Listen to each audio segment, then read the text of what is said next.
ভাঙার করা আধারার আলো এই তো দুনিয়া। দুনিয়া দুই ছাড়া দুনিয়া হয় না। নারী পুরুষ, রাত দিন, জোয়ার ভাটা, মন্দ ভালো, সাদা কালো, আকাশ আলো, এই দুনিয়া। ভাঙা করা আধার আলো, এক কুল ভাঙে এক কুল করে, এই হলো দুনিয়া। তো আমরা ভোরবেলা সবাই মনে মনে ভাবনা নিয়ে এসেছি যে কবিতানে যাব।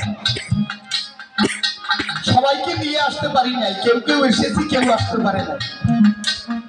কিন্তু একটা জিনিসকে রেখে আসার কোনো কায়দা নাই। যার যার দেহের প্রহরী, সবার দেহের একজন প্রহরী আছে।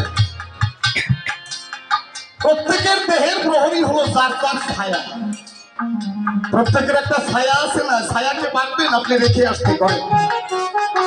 আমি ছায়াকে ঘরে বেঁধে রাখবো, আমি একটা গাছের সঙ্গে বেঁধে রেখে আমি আসবো ছায়াকে রাখার কায়দা নেই। প্রহরী হয়ে ঘুরতেছে, তুমি কি করো, আমি কি করি, কে কি করি, কেউ না দেখে আমার ছায়ায় দেখতেছে। তাই তো কবি কে উঠলেন, ছায়া দেখো আর প্রহরী, ছায়া দেখো আর প্রহরী, ছায়া দেখো আর প্রহরী, প্রকৃতির বন্ধ।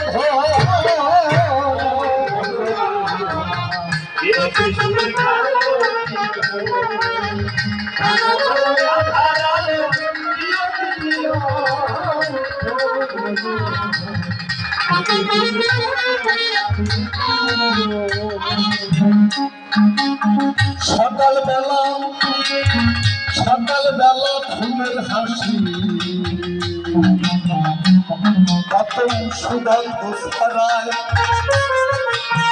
বিকেল বেলা করে করে নদীর অবস্থায়, সকালবেলা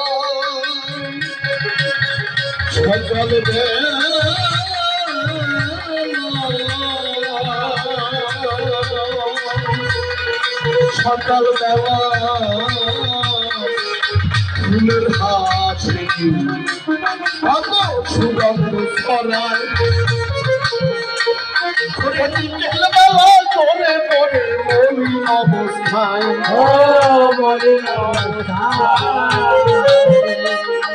খেলছে খেলায় অভিনয়, ভালো মন্দ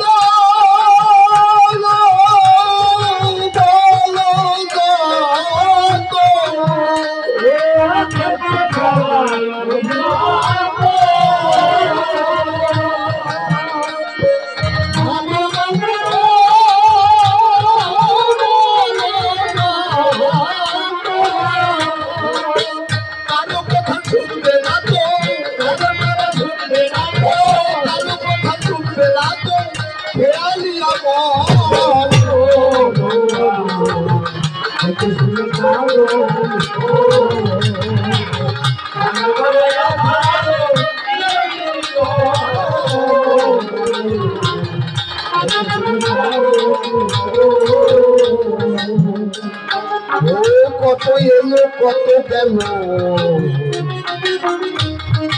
তার কে হিসাব রাখে। আজ রহনি গ্রহ সবই সময়ের ডাকে, সময়ের ডাকে। কত এলো কত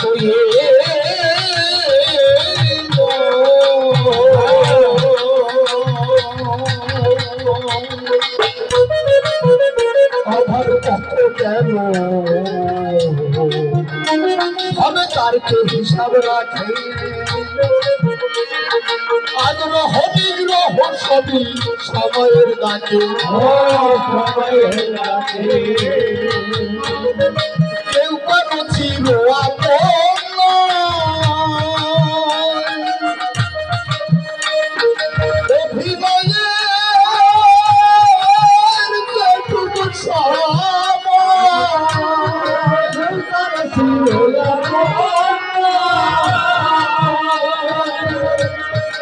অভিনয়ের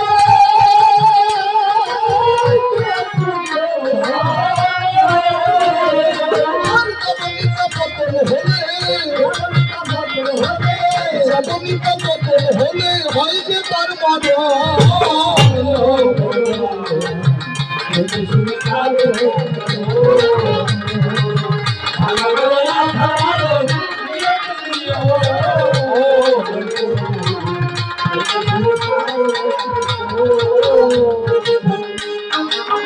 ভালো মন্দ ভাবলে কত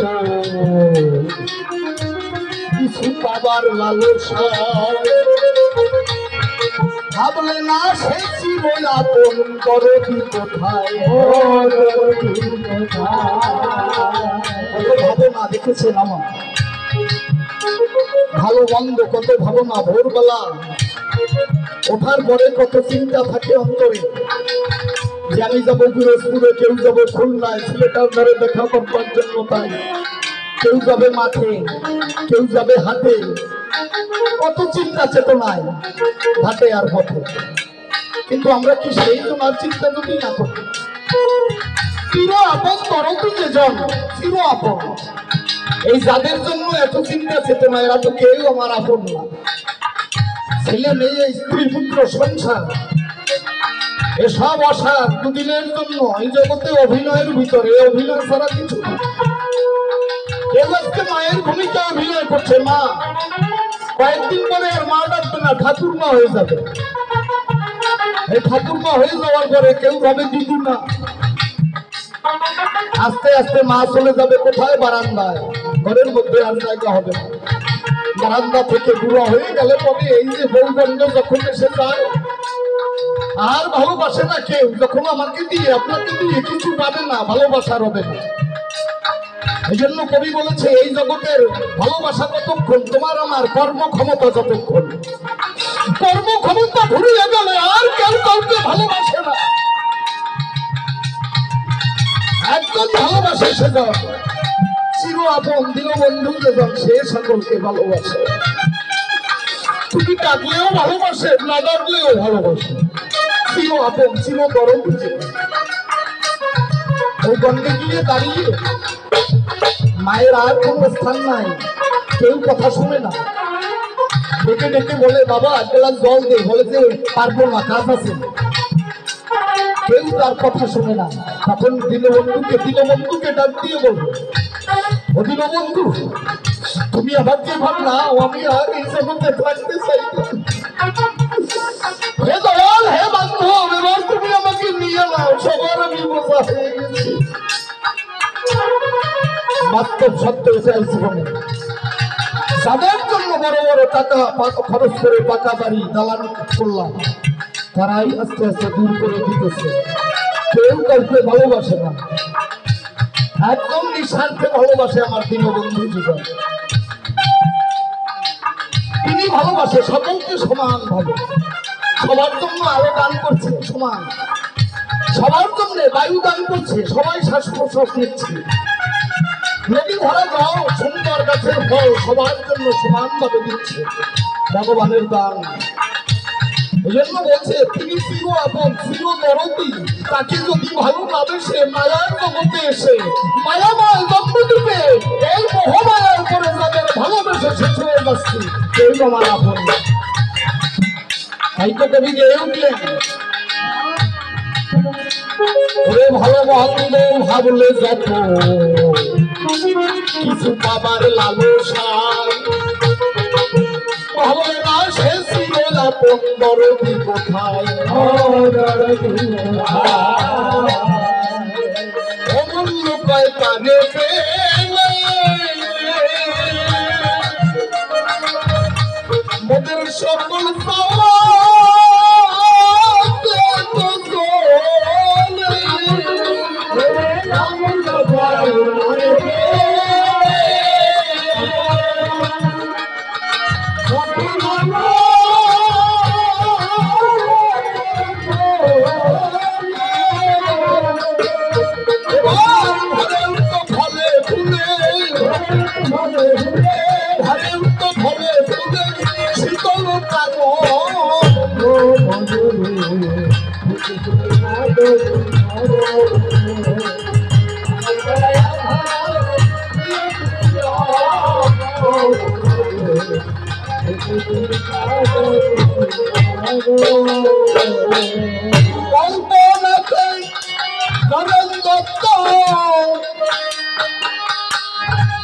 আসিয়া সভা অনেক ভাবে অনেক প্রশ্ন সবাই রেখে যায়। শোনো শোনো পরমহংসদেব, তোমাকে জানাই এই মা কালীর পূজায় কি হবে আজ জানিতে চাই। মায়ের নিচে শিব ঠাকুর দেখা বটে শুধু কালী পূজা বলে কেন আজ বোঝাবে আমায়। শিবের পূজা কেমন হবে বলি সবার ভাবে, আত্মা শক্তি মহামায়া রয়েছে উপরে। শিব কেন নিচে দেখা বটে যায়, ইহার মধ্যে তত্ত্ব আছে বলবে সবাই। নরেন বাবা, আমি বলি তোমার ঠাই শিব ঠাকুর কেন চলে রয় তা তো তোমার জানা। কেননা সাধন জগতে যদি আধ্যাত্মিক জগতে আমরা যাই, সবাইকে ঘরে যে আমাদের কালী আছে, সবাই মোহমায়ার মহামায়া প্রত্যেকের ঘরে রয়েছে তার অংশ কলা। এই যে মা, এ সবার মধ্যে সেই নারী শক্তি, প্রত্যেকটা মায়ের মধ্যে মহামায়ার শক্তি। কখনো মা হয় মনসা, কখনো মা হয় শীতলা, কখনো মা হয় কালী, কখনো মা হয় সেই মহামায়া দশভুজী। এই মায়ের মধ্যে সকল শক্তি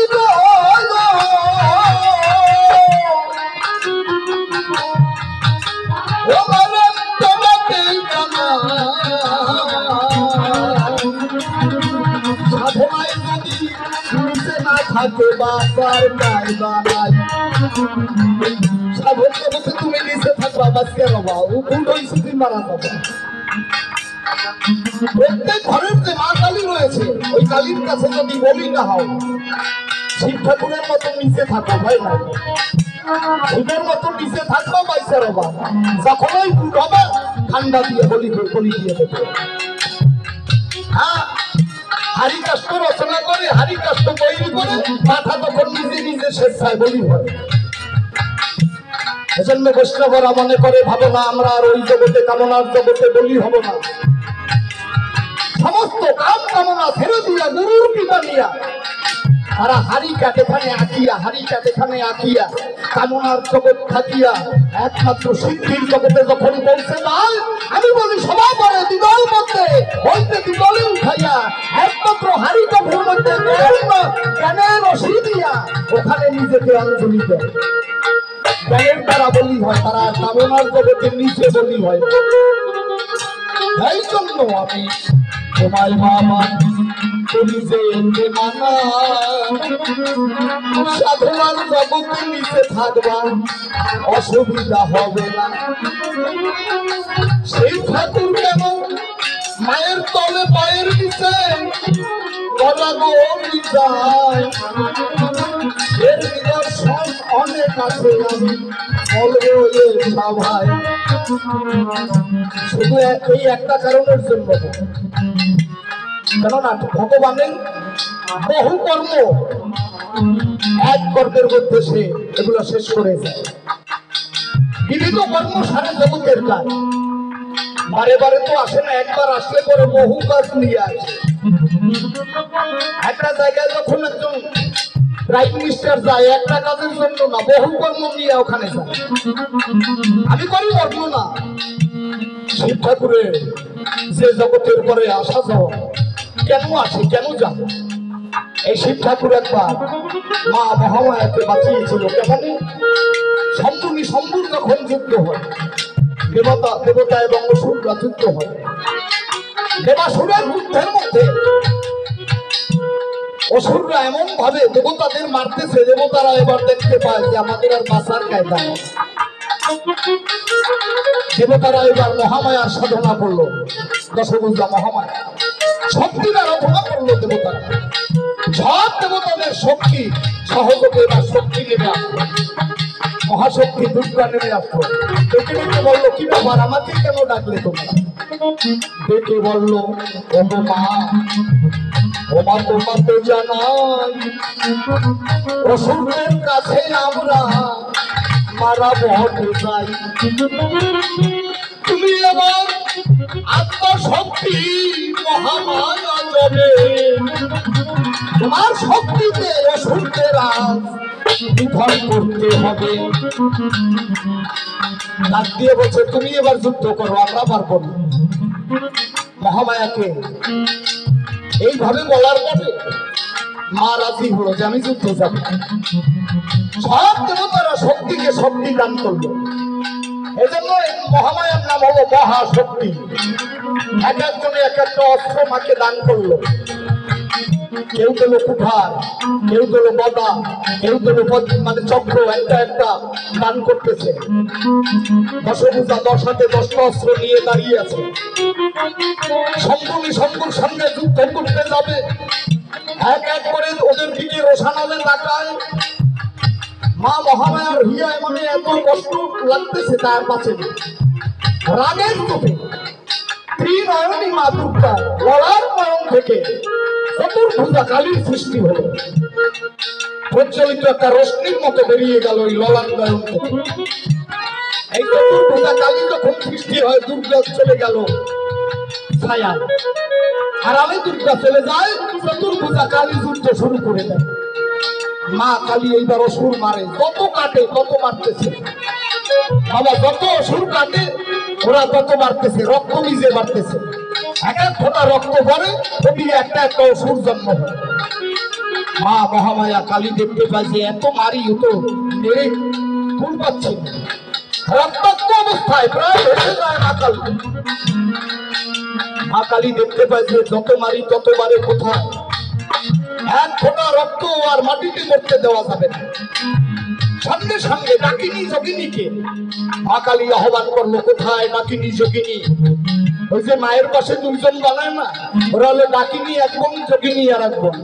ওরা এসে রক্ত, সমস্ত রক্ত হা করে অসুরের রক্ত ধারণ করলো, উদরে ধারণ করলো। এক ফোঁট রক্ত মাটিতে পড়তে পারে না, অসুর আর পারে না। মা যত কাটে তত আটে, সাফ করতে আসে। অসুররা দেখতে পাই যে বারা আর আমাদের বাঁচার কায়দা নেই। অসুররাও সাধনা করলো, বহুরূপী মঙ্গল আসুরে। বহু রূপ ধরতে পারে, ওর নাম মঙ্গল অসুর। বিভিন্ন রূপ ধরতে পারে, সত্য রূপ ধরতে পারে। অসুরদের ডাকে মঙ্গল অসুর আসলো জগতের পক্ষে, এসে ডাক দিয়ে বললো তাদেরকে, কেন আমাকে ডাকলে? বলছে মা কালী, রণ উন্মত্তা মা কালীর চলার পথ তুমি বন্ধ করে দাও, তাড়াতাড়ি আমাদের বাঁচাও। রণ উন্মত্তা মা কালী যেভাবে মারতেছে আমরা একজনও বাঁচবো না। বহুরূপী মঙ্গল তখন নকল শিলের রূপ ধরে গিয়ে মায়ের চলার পথে শুয়ে পড়ল। চলার পথে শুয়ে পড়লো। মা এমনি করে হাঁটে আর কাটে, উপরের দিকে দৃষ্টি তার ওষুধ কাটে। এইবারে তার পায়ে যেন কি বাঁধলো সামনে। যখন এই পায়ের দিকে তাকায় দেখতে পায় নিজের স্বামীর আকার দেখা যায়। ওখানে মা থমকে দাঁড়িয়ে জিভ কাটলো। ওই একটা জায়গায় মা জিভ কেটে দাঁড়িয়েছে যে আমার স্বামীর অঙ্গে আঘাত লাগলো, পায়ের আঘাত। যোগিনী মনে করে ভাবো না, এ তো হতে পারে না। সঙ্গে সঙ্গে যখন মা কালী যোগে যুক্ত হলো, যোগে যুক্ত হয়ে দেখতে পায় এ তো স্বামী নয়, এ অসুর, বহুরূপী মঙ্গল অসুর। এইবারে ওকে মারতে উদ্যত হয় মা। যখন ওই মঙ্গলের ছলনা ধরা পড়ে যায়, ধরা পড়লো, মঙ্গলকে মারতে উদ্যত হলো মা কালী। করজোরে দাঁড়িয়ে মা মঙ্গল এমনি করে বলছো, মা আমার ছলনা ধরা পড়ে গেছে, আমি আর বাঁচবো না, আমি তোমার হাতে নিধন হব। তবে আমি তোমার চরণে একটা নিবেদন রেখে যাই মা, বহুরূপী মঙ্গলের মাথাটা মরে যাওয়ার পরে যেন তোমার হাতে ধরে রেখো। এই মাথা দেখে যারা যাত্রা করবে জগতের জীব দ্বারা, তোমার হাতে আমার মাথা দেখে যাত্রা করলে তাদের যেন মঙ্গল হয়, মঙ্গল হয়, মঙ্গল হয় জগতের কাজ। মা বললে তাই হবে, তাই তো মায়ের হাতের মঙ্গল সুরের মাথা। এই জন্য আমি তোমায় করি বিবেচনা, নকল শিবের রূপ ধরেছিল মিথ্যা যে মিথ্যা না। বহুরূপী মঙ্গল সুর ধরা পড়ে যায়, প্রার্থনা করলো তোমার হাতে জানো আমার মাথা ধরা রয়। ওই মাথা দেখে চলার পথে যারা যারা যাবে, সকল যুগের তোমার কৃপায় মঙ্গল যাত্রা হবে। এই জন্য তো মঙ্গল সুর আমি বলি তোমার ঠাই, কেননা লীলার তো শেষ নাই। কত লীলা জগতের গায়ে, এর শেষ নাই। ওই বর্ণনা মূল যে কথাটা বলেছে, পূজায় কি হয়, পূজা কেন দেয়, এখানে পূজা হয়েছে। আপনারা পূজা দিয়েছেন না সবাই, হাজার হাজার টাকার প্রসাদ কত খরচা করে ভক্তরা এসে মায়ের চরণে কি দিয়েছে, 1 কেজি মিষ্টি দিয়েছে কেউ কেউ। ওই 1 কেজি মিষ্টি দিয়ে মায়ের চরণে অঞ্জলি দিয়েছে। তা মা কি খায়? মা কি ওই মিষ্টির আশায় বসে আছে না? এ মার কোনো অভাব নাই। এই জগৎ জননী মা তিনি, এর কোনো অভাব নাই, এ অভাব শূন্য রাজ্যে থাকে। ছোড়া সুপাচারে তাকে খুঁজে বিশ্বময়, মাতা লৌকা নালক বলির বলি প্রসাদ সমুদয়। আমার প্রেমার মলিন গাত্রে বসন দীর্ণ, তার পূজা থাকবে অপূর্ণ। মাটির মাটি বুঝানে আমি করি বর্ণনা। এই যে কত মায়েরা বাবারা এসেছেন, যাদের মা বাবা আছে, শ্বশুর শাশুড়ি আছে, পূজার দিনে ভোরবেলা তাদের দুজনকে আসনে বসাইয়ে, 2টি আসনে বসাইয়ে যদি একটু পূজা দিতেন তাদের, তারা শুধু দুপোটা নয়ন তলে বড় খুশি হয়, কিছু চায় না জগতের। মা বাবার চরণে সন্তান তাদের গিয়ে স্মরণে একেবারে কম দামের একটা শাড়ি, একটা ধুতি দিয়ে যদি বলে, বাবা মামা আমি তো বেশি কিছু দিতে পারি না, আমার তো তেমন কিছু নাই, যা দিয়েছি তোমরা গ্রহণ করো, আমাকে কৃতার্থ করো, যেন তোমাদের চরণ থেকে বঞ্চিত হই না। এইটা হলো মূল পূজা। একে বলে মেন পূজা হলো নিজের মা বাবা, শ্বশুর শাশুড়ি যারা আছে ঘরে, এদেরকে অবজ্ঞা করে লক্ষ লক্ষ টাকা খরচ করে তুমি এই মায়ের পুজো দেবা, কোনো কাজ হবে না। কেননা মায়ের চরণ তলেই তো বেহেশত। আর জান্নাতুল তাকদির উম্মাহা, প্রত্যেকটা বান্দার চরণ তলেই, মায়ের চরণ তলেই বেহেশত। এটাই বলেছে সাব্যস্ত। আর আমাদের সনাতন মাইথোলজি শাস্ত্রে বলেছে তাই, মাতা পিতার চরণ তলেই, মায়ের চরণ তলেই সন্তানের স্বর্গ। পিতা স্বর্গ, পিতা ধর্ম, পিতাহি পরমাত্মক, পিতরি প্রতিমা বন্যে, প্রিয়ন্তে সর্ব দেবতা। সব দেবতারই খুশি হয় যদি পিতা মাতাকে সন্তুষ্ট করা যায়। আমি করি বর্ণনা, পিতা মাতার সেবা পূজা না করলে লক্ষ টাকা দিয়ে মায়ের পূজা দেবেন, ওই পূজায় মায়ের কখনো কৃপা পাবে না, কৃপা লাভ হবে না। পূজা তাকে বলে একমাত্র মায়ের পূজা, বাবার পূজা দিয়ে যদি কেউ এই মায়ের পূজায় যায়, আমার মহামায়া মিষ্টি চায় না, ফল চায় না, নাইটার কোনো পায় না, একমাত্র মন তুলসী নয়ন চলে, প্রেম ভক্তি মূল্য চলে, দেহটা নৈবেদ্য করে দশিন্দ্রিয় স্মরণী পূজা মায়ের চরণে যদি অঞ্জলি দেয়, আমি করি বর্ণনা, একমাত্র এই পূজার শ্রেষ্ঠ পূজা থাকে না, শ্রেষ্ঠ পূজা থাকে না। ওই পূজায় আমার মা মহামায়া বড় আনন্দ পায়, আনন্দ নই বড় আনন্দ পায়। তাই হো শ্রেষ্ঠ পূজা, নয়ন জলের পূজা। দেহটাকে নৈবেদ্য করো, মন তুলসী নয়ন যাও, প্রেম ভক্তি বিল্ল দাও। ওই বাহিরের বিল্ল পাতা লাগবে না, তুলসী পাতা লাগবে না, তোমার দেহকে সাজাও। মন রূপ তুলসী করে প্রেম ভক্তি বিল্ল দলে দেহটাকে নৈবেদ্য করে যদি মায়ের চরণে অর্পণ করা যায়, আমার মা মহামায়া মা ভই মা ভই মা ভই বলে কৃপা করে এই ধরা তলে, সন্তানকে কৃপা করে ভয় নাই আমি আছি। এজন্য এই পূজাটাই শ্রেষ্ঠ পূজা। লক্ষ লক্ষ টাকার পূজা শ্রেষ্ঠ পূজা না। যে পূজা সাত্বিক আকারে হয়, নয়ন জল দিয়ে দেওয়া যায়, টাকাও লাগে না, অর্থও লাগে না, একমাত্র নয়ন জলে মা তুষ্ট হয়ে ধরা তলে। আমার জগৎজননীর পূজা তোমার দেহের কামনার পাঠা দিয়ে অঞ্জলি দেওয়া চাই। ওগুলাকে বর্ধিত করে মন তুলসী নয়ন জল আর 10টা রিপুকে বশীভূত করে ধরা তল। যখন ওই সন্তান যাবে মায়ের পূজায়, ওই পূজাটাই শ্রেষ্ঠ পূজা হয়। ওই পূজায় আমার মা পূজা করে অতিটা চরণে টেনে নেয়। এরপরে ডাক দিয়ে বলছে তাই, আর তার তেমন প্রশ্ন নাই। গুরু শিষ্যের একটা প্রশ্ন করেছিল, বলেছিলাম সৎগুরু কেমন হবে, সৎ শিষ্য কেমন হবে, মনে করি বিবেচনা। আর একটা প্রশ্ন রয়েছে, প্রথম শিষ্যকে, সনাতন ধর্মের মধ্যে প্রথম শিষ্যকে, প্রথম গুরুকে আর প্রথম শিষ্যকে। আমি বলি আপনাদের দ্বারে আমাদের সৃষ্টির প্রারম্ভে শিব ঠাকুর দিয়ে সৃষ্টি শুরু হয়। শিবেই হলো জীবের কর্তা, তাই শিব ঠাকুর প্রথম গুরু এবং নারদ প্রথম শিষ্য যাদের হয়। শিব নারদ যাদেরকে পাই এরাই প্রথম গুরু শিষ্য। আর যদি আমরা ইসলাম ধর্মে যাই, ওখানে প্রথম আমরা যে মুসা নবীকে পাই, উনি প্রথম মানে আল্লাহর কাছে না গাইব আওয়াজে কথা বলতে পারতো মুসা নবী। গাইব আওয়াজে তার সঙ্গে দেখা করতো, কথা বলতো, হাসতো, খেলতো, নাচতো তার সঙ্গে। এমনি করে তিনি প্রথম শিষ্য হয়।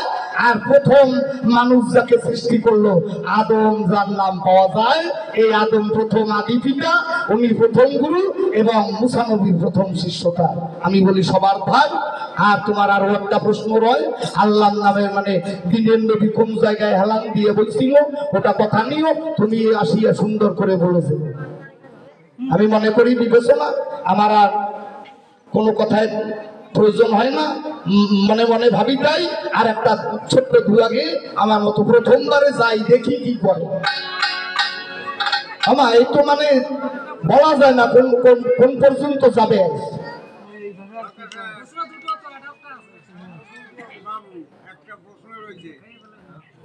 স্বামী নাকি খেয়ে ফেললো, কোন দিবে কোনটা বললাম না, সে কোন জীবে কি খাইছে তার উপর রেখে গেছে, শিষ্যের উপর রেখে গেছে। যে জীবে যা খাইছে তুমি ঠিক মতন পাইছে, তুমি পাশে ইয়ে সেইটা উদ্ঘাটন করো। ওটা আমার জানা নাই, কারণ ওই সব কথা তো সবাই জানে না, ওই পাশালতা আমার অজানা নেই। এজন্য আমি করি বর্ণনা, অতি আমার দরকার হয়। সে শাস্ত্রীয় দর্শনে যত কথা বলবে তার জবাব হবে, কিন্তু ওই আজে বাজে আউটডল আমার দিয়ে দরকার নেই। আমি করি বর্ণনা।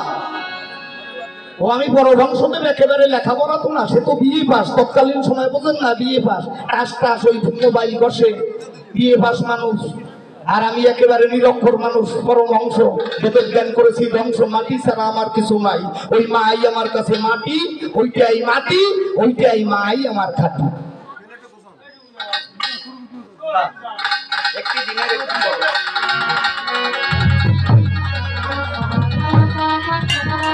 তবে একটা কথা, এই আমি তোমার কাছে যা দিয়ে গেলাম, বাজে কথা একটাও বলি নাই, আর আমার বলার ইচ্ছাও নেই।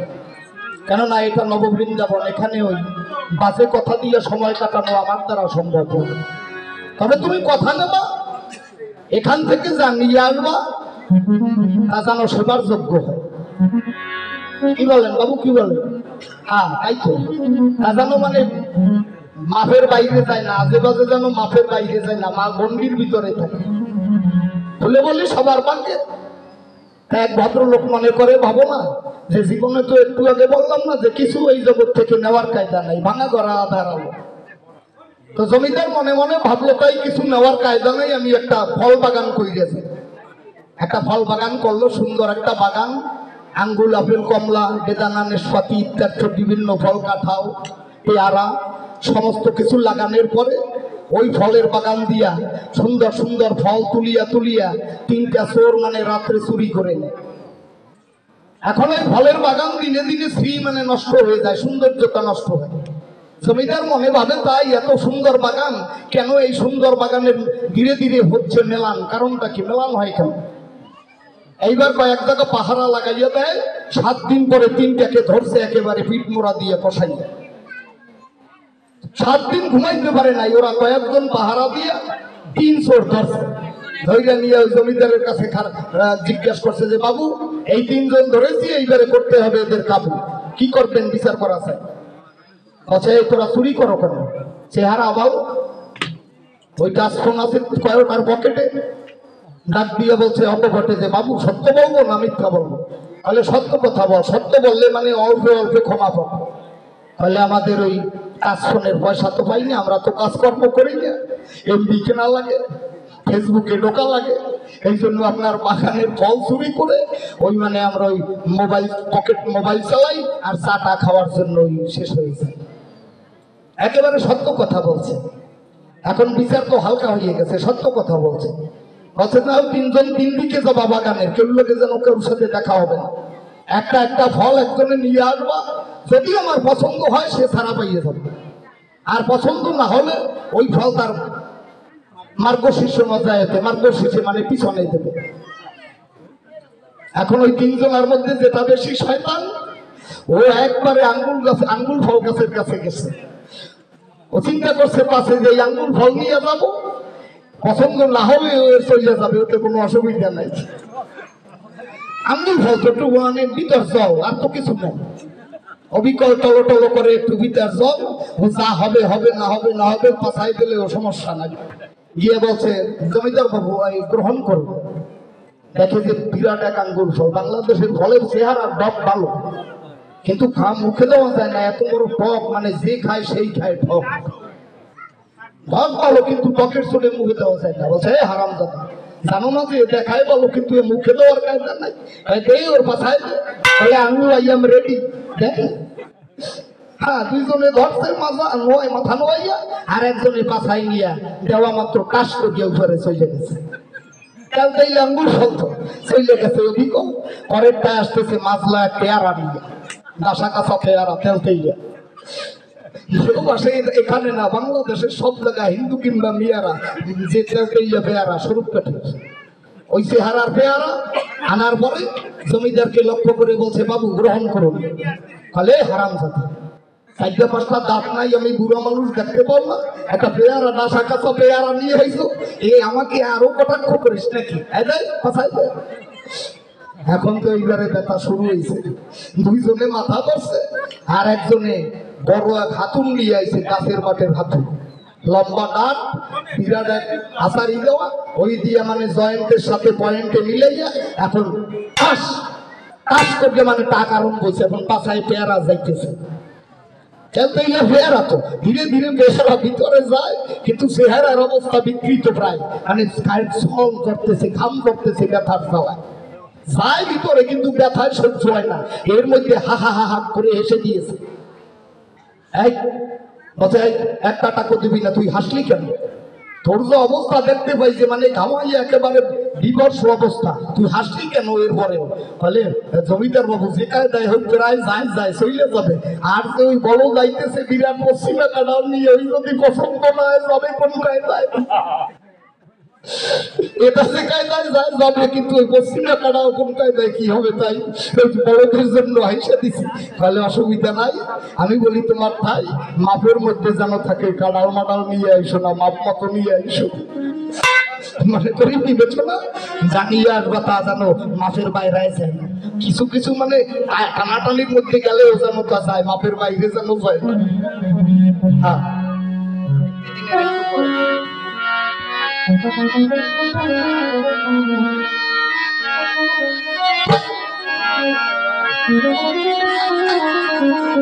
কবি গান আমার, এই নবরসের কবি গান, এটা কিন্তু নবরস, 9টা রস, কোনো গানে 9টা রস নাই, একমাত্র কবি গানে নবরস। স্লেট কম্প বৈবর্ণ রোমাঞ্চ পুলকশ্রু ক্রন্দন, এই যে একটা একটা ভাব, অর্থসাত্ত্বিক ভাব, 9টা রস, সোমরস, বীর রস, করুণ রস, এক একটা রস 9টা রস কবি জানে। গল্পটাও একটা রস, আনন্দ রস এটা। কিন্তু এই রস কেউ ধারণ করবেন না, এটা নিয়ে যাবেন না, এটা এখানেই শেষ। আনন্দ রস স্বল্প সময়ের জন্য। তেজপাতা যেমন আপনারা তরকারিতে দেন, কেউ চাটা দেয়, কেউ আস্তে ধরে পাতের কানায় ফেলে দেয়, ও কেউ খায় না। আর গল্পগুলোও তাই, এ কেউ খায় না, ভালো লাগলে একটু চাটা দেয়, মাটিতে ফেলে দেয়। আমি করি বর্ণনা, এটা কেউ গ্রহণ করবেন না। এর মধ্যে দিয়ে ভালো ভালো যা কথা রয়, ওটাই জীবনের চলার জন্য যেটা সাথী হবে জগতের কাছে, সেইটা নিয়ে বাড়ি যাব, অন্য ভিন্ন নয়। তোমার একটি দিনে একটু করো আছো আমার বুকে বলে,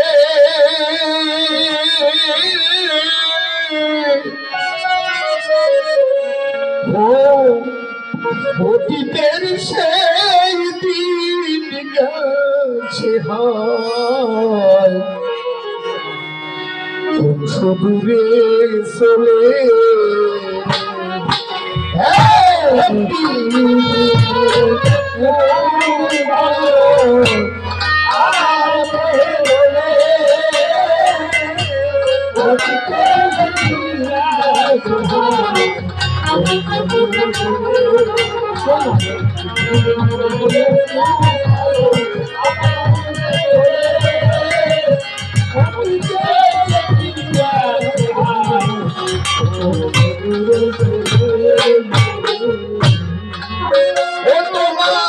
স্মৃতির প্রদীপ বুকের মাঝে, স্মৃতির প্রদীপ বুকের মাঝে মিঠি মিঠি বলে,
সেদিন বলেছিল আমার শরীরম ছিল চাঁদের হাসি, ফুলের সুবাস বাসির শিহরণ। সেদিন বলেছিল আমার শরীরম ও ছিল চাঁদের হাসি, ফুলের সুবাস বাসির শিহরণ। আমি আজে পাহই হইনি বিশ্বরণ তাদেরই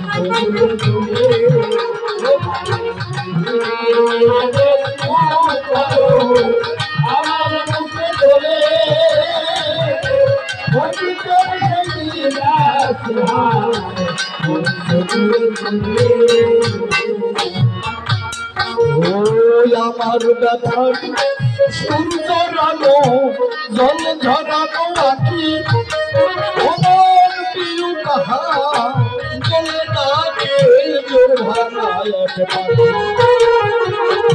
আমার ব্যথার সূর্য রানো জল ঝরানো আখি ওমর পিউ কাহা বলে ডাকে জোর ভাঙায় এক পাশে তারে মনের কথা জানাই নাকি ইচ্ছের ব্যথার খাওয়া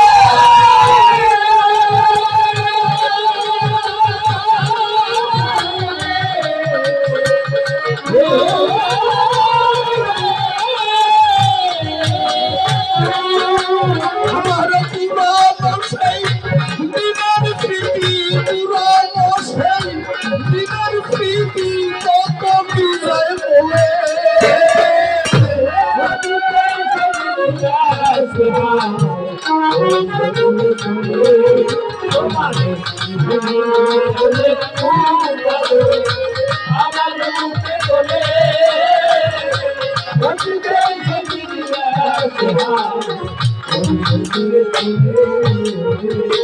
বলের জাহাজ চলে চলে পিছনে তার ঢেউ এইভাবে সমব্যথা পৃথিবীরা ব্যথা বোঝে না তাকে বলের জাহাজ চলে চলে পিছনে তার ঢেউ এইভাবে সমব্যথা পৃথিবীরা ব্যথা বোঝে না তাকে ওরে যে ব্যথায় রোগের তুলনো সংসারের মায়া হলো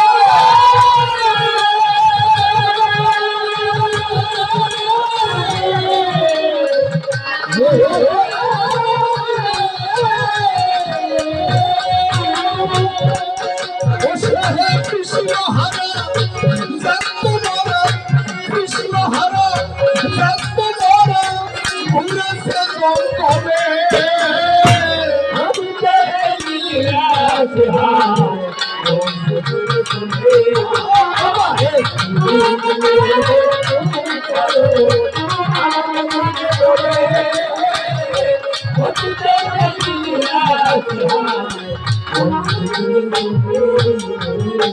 জঙ্গলে শহর বন্ধ মনের মতো লাগে ওরে মনের মানুষ হারাইলে কেন হয়ে যাবে বান্ধব দিলাম এই শহর বন্দর মনের মতো লাগে ওরে মনের মানুষ হারাইলে কেন হয়ে যাবে যে ব্যথা বুঝি না লাগে পরাগের ঝলা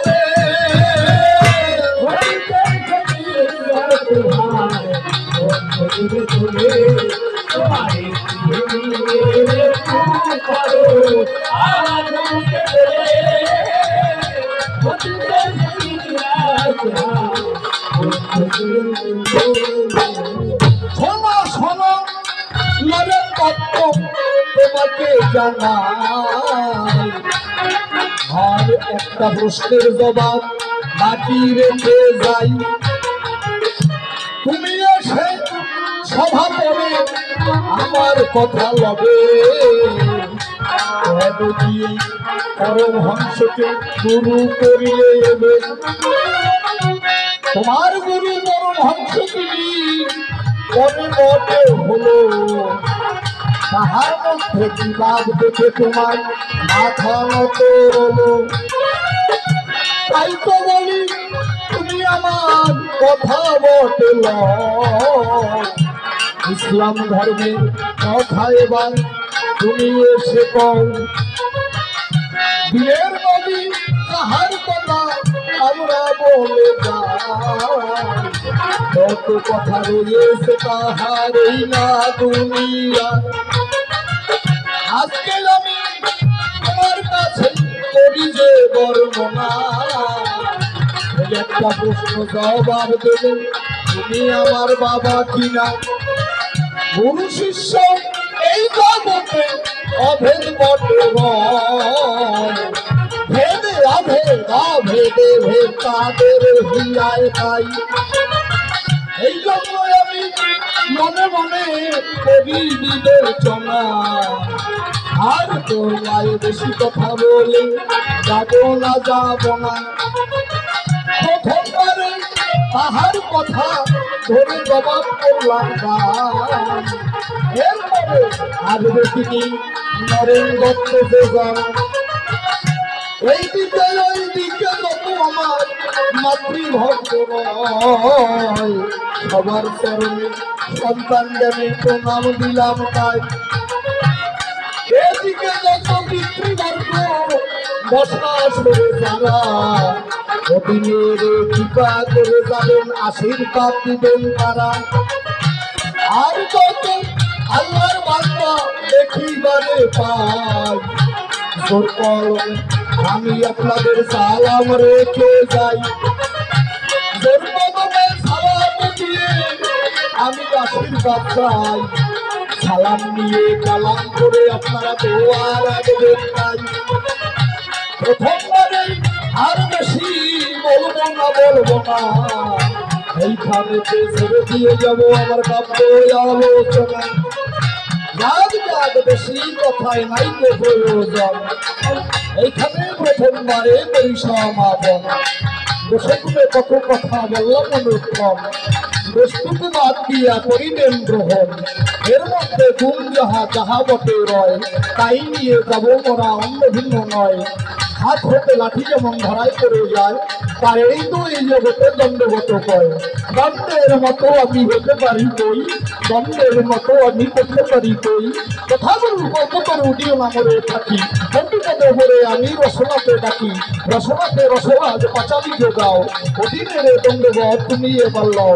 এই বলে অল্পে অল্পে ভাব সঙ্গ করে আমার প্রথম আসে বছরে দেখি এসে আবার কোন কথা কয়, কোন কালের বক্তব্যই হয়ে যাওয়ায়। এই জগতে করতে হবে গান অন্য ভিন্ন কথা নাই প্রয়োজন, অন্য ভিন্ন কথা হবে এই বলে আমি আমার ভাব সঙ্গ করে জয় জয় আত্মা শক্তি মহামায়া প্রতিমানন্দে দেবন। হরি হরি বলুন সর্বজন, হরি বল হরি বল হরি বল।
আপনারা এতক্ষণ খুব সুন্দর আলোচনা শুনেছেন, আপনাদেরও ভালো লেগেছে, আমারও ভালো লেগেছে। আমার গুরুদেব বললেন মা কালীর পায়ের নিচে নাকি মঙ্গল অসুর থাকে। এই মঙ্গল অসুরের মাথাটা নাকি মা হাতে ধরে রেখেছেন। তা মঙ্গল অসুরের মাথাটা যদি মায়ের হাতে থাকে, তাহলে নিচে যে মঙ্গল অসুরটা থাকবে শিব রূপে, তার তো মাথা থাকার কথা না, সে তো মাথা ছাড়া তার ধর থাকবে। তার নিচে মাথা থাকলো কেন? নিচে একটা মাথা, উপরে একটা মাথা, ব্যাপারটা এটা ওনার নিষ্কষিত শাস্ত্র। আদৌ মা কালীর হাতে যে মুন্ডটা থাকে ওটা হচ্ছে কামদেবের মুন্ড, মনে রাখবেন। ভুল শুধরে দেওয়া আমাদের প্রয়োজন। ওটা কামদেবের মুন্ড। আর ওই কি যেন বললো, শম্ভু নিশম্ভু নাকি, না বাংলাটা ঠিক করে বলো, শুম্ভ নিশুম্ভ, ভালো করে পড়বা। শম্ভু নিশুম্ভ না, শুম্ভ নিশুম্ভ। একটা প্রশ্ন করেছিলাম, তুমি আমার কথা নাও, খাঁটি মনে জবাব দাও। দিনের নবী যিনি তার কথা আমি টানি, একটা মৃত ফুল বৃক্ষের সাথে যখন হেলান দিলেন, সাথে সাথে গাছটা তাজা হইয়া ঝরঝর করে ফুল পড়তেছিল। এরপরে নবীজি তাকে দোয়া করলেন, যতদিন চন্দ্র সূর্য গ্রহ তারা থাকবে তুই থাকবি, এবং বছরের একটা দিন তুই এরকম ফুল ফুটাবি, আশেকান যদি কোনো বান্দা হয় তোর একটা ফুল পাবে। এই ফুল গাছটা কোথায় কিভাবে ফুটেছিল উনি বললেন যে এর জবাব এসে তুমি দাও। কেন আমি দেবো কেন? আমার খাই বসে কাজ আছে নাকি? গান শেষ হবে, কমিটিরা টাকা দেবে, অর্ধেক টাকা তোমার দিতে হবে, তা তোমার প্রশ্নের জবাব আমি দিতে যাবো কেন? আর একটা প্রশ্ন করেছিলাম যে এই পৃথিবীতে এমন একটা জীব আছে, যে জীব পুরুষ নারী যখন, সেই পোকা একটা জীব আছে, সেই জীবটা পুরুষটা যখন নারীর কাছে যায়, ওই জীবনে একবারই মিলন হয়, ওই মিলনের সাথে সাথে পুরুষটা ধ্বংস হয়ে যায়, নারীটা তার দেহটাকে ভক্ষণ করে ফেলে, তার দেহের কোনো খবর পাওয়া যায় না। এই কথাটা নাকি বাজে কথা, ওকে নাকি শাস্ত্রের কথা বলতে হবে। তা শাস্ত্রের কথা যদি বলতেই হয়, আমি বলেছিলাম ঈশ্বরের রূপ কি স্বরূপ কি, উনি বলেছিলেন স্বরূপে এক, রূপে অনন্ত, তার উপরে নাকি পরমেশ্বর আছে। তাহলে তোমাকে শাস্ত্র দিয়ে প্রশ্ন করি, পরমেশ্বরের উপরে আছে কি? ব্ল্যাক হোল, আর তার আগে গ্যালাক্সি। আমি তোমাকে ইংলিশে প্রশ্ন করব, তোমার মা কালীর শক্তি আছে, তুমি সব জানো। What is galaxy and what is black hole? Please give me a fully explanation by the English. শাস্ত্র দিয়ে প্রশ্ন করতেছি, ইংলিশে জবাব দিয়ে যাও। গ্যালাক্সি কি, ব্ল্যাক হোল কি, এবং ডিপ ব্ল্যাক হোল কি? শাস্ত্রের কথা বলেছে, আর আমার এই প্রশ্নটা বাজে কথা না? বাজে প্রশ্ন, সুন্দর করে জবাব দেবা। আর যখন তোমাকে শাস্ত্র দিয়েই প্রশ্ন করতে হবে, তাহলে প্রথমে একটা গান গাই, এই গানটার জবাবটা আগে দিয়া তারপরে আসর শুরু করি। মানে আজকে ঠিক মতো ও যাওয়ার আগে একটা কাঁঠালের গল্প দিয়ে গেছে, আমার যে কি মজা লাগিছে, ওরে মজা রে। রাজা বুড়ো হয়ে গেছে, বলে বলি সবার কাছে ফলের বাগান তৈরি করেছে, 3 চোর ধরা পড়েছে। রাজা বলছে, কথা নিবি তোরা 3 দিকে যাবি, যে যার যে ফল পছন্দ হবে নিয়ে আসবি, আমার যার ফল পছন্দ হবে মনের ভাবো তাকে ছেড়ে দেবো, আর যার ফল পছন্দ হবে না তারটা মার্গ শেষে মানে পাছায় দেবো। একজনে আঙ্গুর ফল নিয়ে আসছে, পুষ করে চলে গেছে। আরেকজনে পেয়ারা নিয়ে আসছে, ধরেন ও পেয়ারা নিয়ে আসছে, ও একটা কোনো কায়দায় যাচ্ছে, হেসে দিয়েছে, বলছে ব্যাপারটা কি হাসি কেন? বলছে পরের পরতে মোটা কাঁঠাল নিয়ে আসতেছে, ওটা যাবে কোন কায়দায়? শোন, এটা যাবে কোন কায়দায়? যে বোকা কাঁঠাল নিয়ে আসতেছিল, বোকা না, ও জ্ঞানী মানুষ। যখন কাঁঠাল নিয়ে আসতেছে খুলে বলি সবার কাছে, এমন সময় রাজা বলতেছে এই কাঁঠাল ওকে দিতে হবে। রানী এসে বলতেছে, থামো, একটা গাছে একটা কাঁঠাল, ওটা আমি মানত করেছি গোবিন্দ সেবার জন্য। এই ভক্ত এই কাঁঠাল নিয়ে এসেছে, কথা নাও।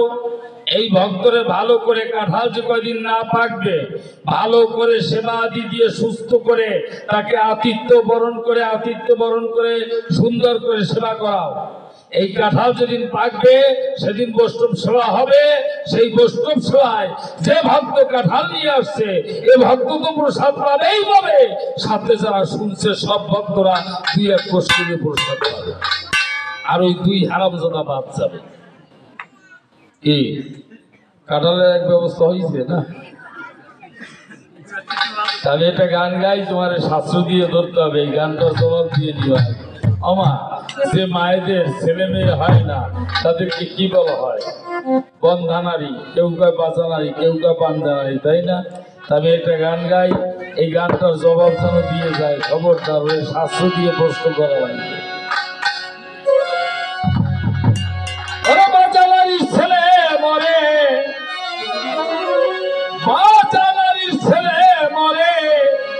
দেহ ঘরে জানতে চাই মায়ে জিয়ে সতী তারা বাপে পুতে হলো ভাই মায়ে জিয়ে সতী তারা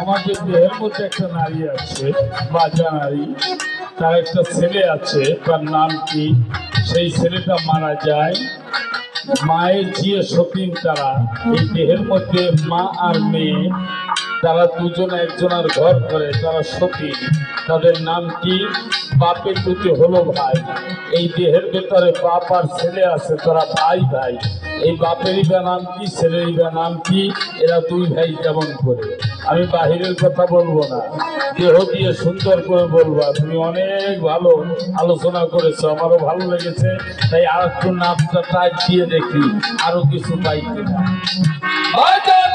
ছেলে মরে ছেলে মরে দেহ ঘরে জানতে চাই মায়ে জিয়ে সতী তারা বাপে পুতে হলো ভাই মায়ে জিয়ে সতী তারা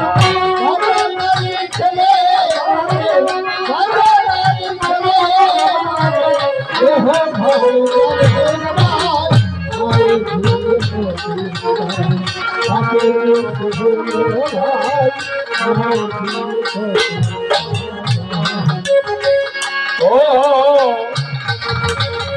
10 তলার পথ ফুলকুটরি বেটাই কই মোর মাথায় বাড়ি 10 তলার পথ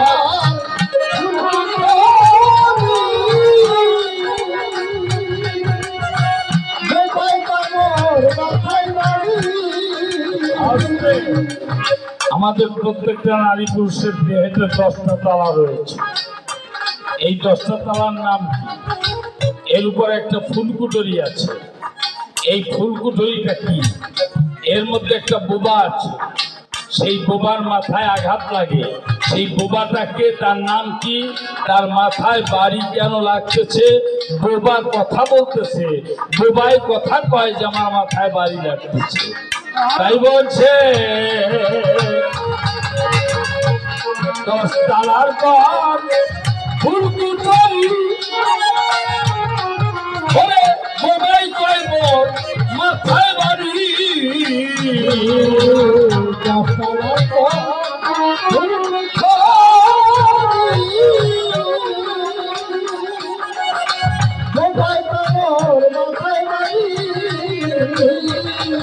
আবার চুলতে গেছে পাটনা বুড়ি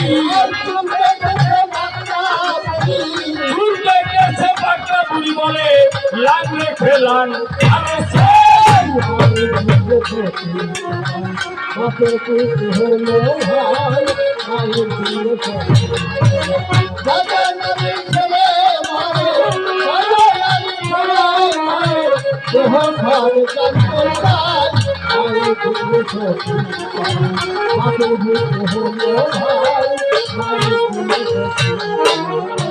ও 10 তলায় এই মাটির ঘরে বাবা কোন তলাইকে বসত করে 10 তলায় মাটির ঘরে কোন তলাইকে বসত করে বাবা 10 তলায় মাটির ঘরে কোন তলাইকে বসত করে মাটির ঘরে কোন তলাইকে বসত করে আবার কাল সত্যি কারু পরে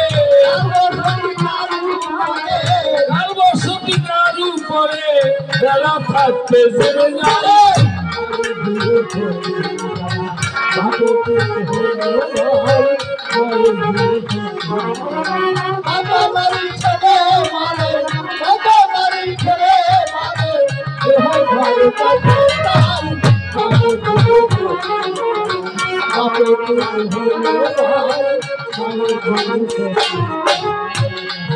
গানের মধ্যে বলা হয়েছে 10 তলাই মাটির ঘরে, আমাদের দেহটা মাটির ঘর, এর মধ্যে 10 তলা মাটির ঘরে গানে প্রশ্ন করা হয়েছে কোন তলায় কে বসত করে। এর মধ্যে 10 জন দেবতা আছে, কোন তলায় কোন দেবতা বসত করে, কার বসতি কার উপরে, এই কার বসতি কার উপরে আমি সময় থাকতে জেনে চাই কোন জায়গায় আছে মালিক সাহেব। তাই লালন ফকির বলেছে 8টা কোঠার খবর দিয়েছেন লালন ফকির। তাই গানে বলা হয়েছে 8 কোঠার কি নমুনা, ওরে কোন কোঠাতে সোনা দানা,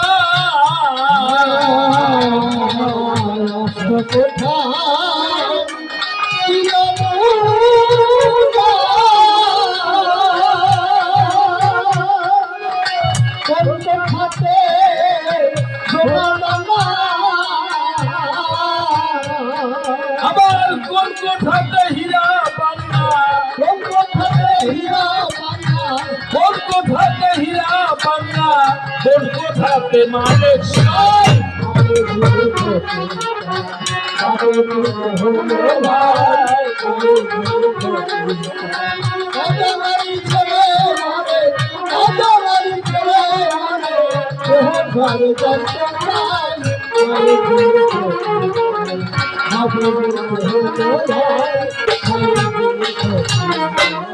গুরুদেব তুমি কথা নিও, আমাদের দেহের মধ্যে 8টা কোঠা আছে, 8টা কোঠার নাম কি, কোন কোঠায় সোনা দানা, কোন কোঠায় হীরা পান্না, কোন কোঠাতে মালিক সাই, তোমার কাছ থেকে আজকে জেনে যেতে চাই।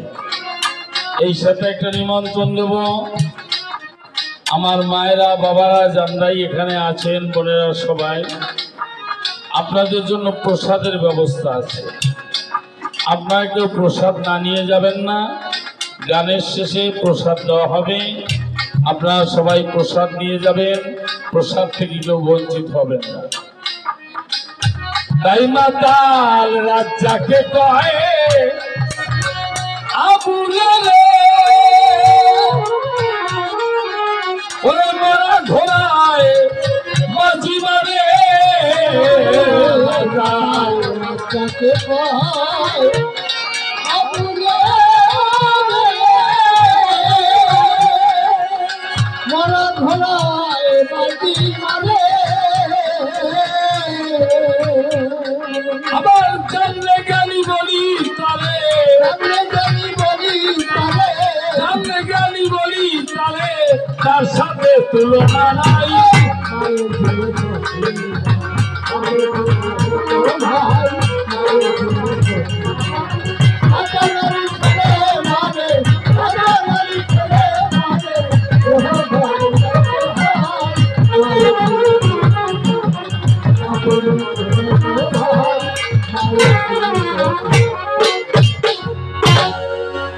গুরুদেবের কাছে প্রশ্ন ছিল, আপনাদের বলছি ভালো, গুরুদেব করছে কিন্তু বিয়া, আমার গুরু মাতা যিনি তাহার কথা আমি টানি বলছে, তখন গুরুদেবকে ডাক দিয়া স্বামী তুমি কথা নেবে, দক্ষিণেশ্বর সদায় থাকবে, একা আমি মনে আছে ভাবো, একা একা ঘরে থাকি, বলতে আর রাখবো না বাকি, কি নিয়া ঘরে বটে রব।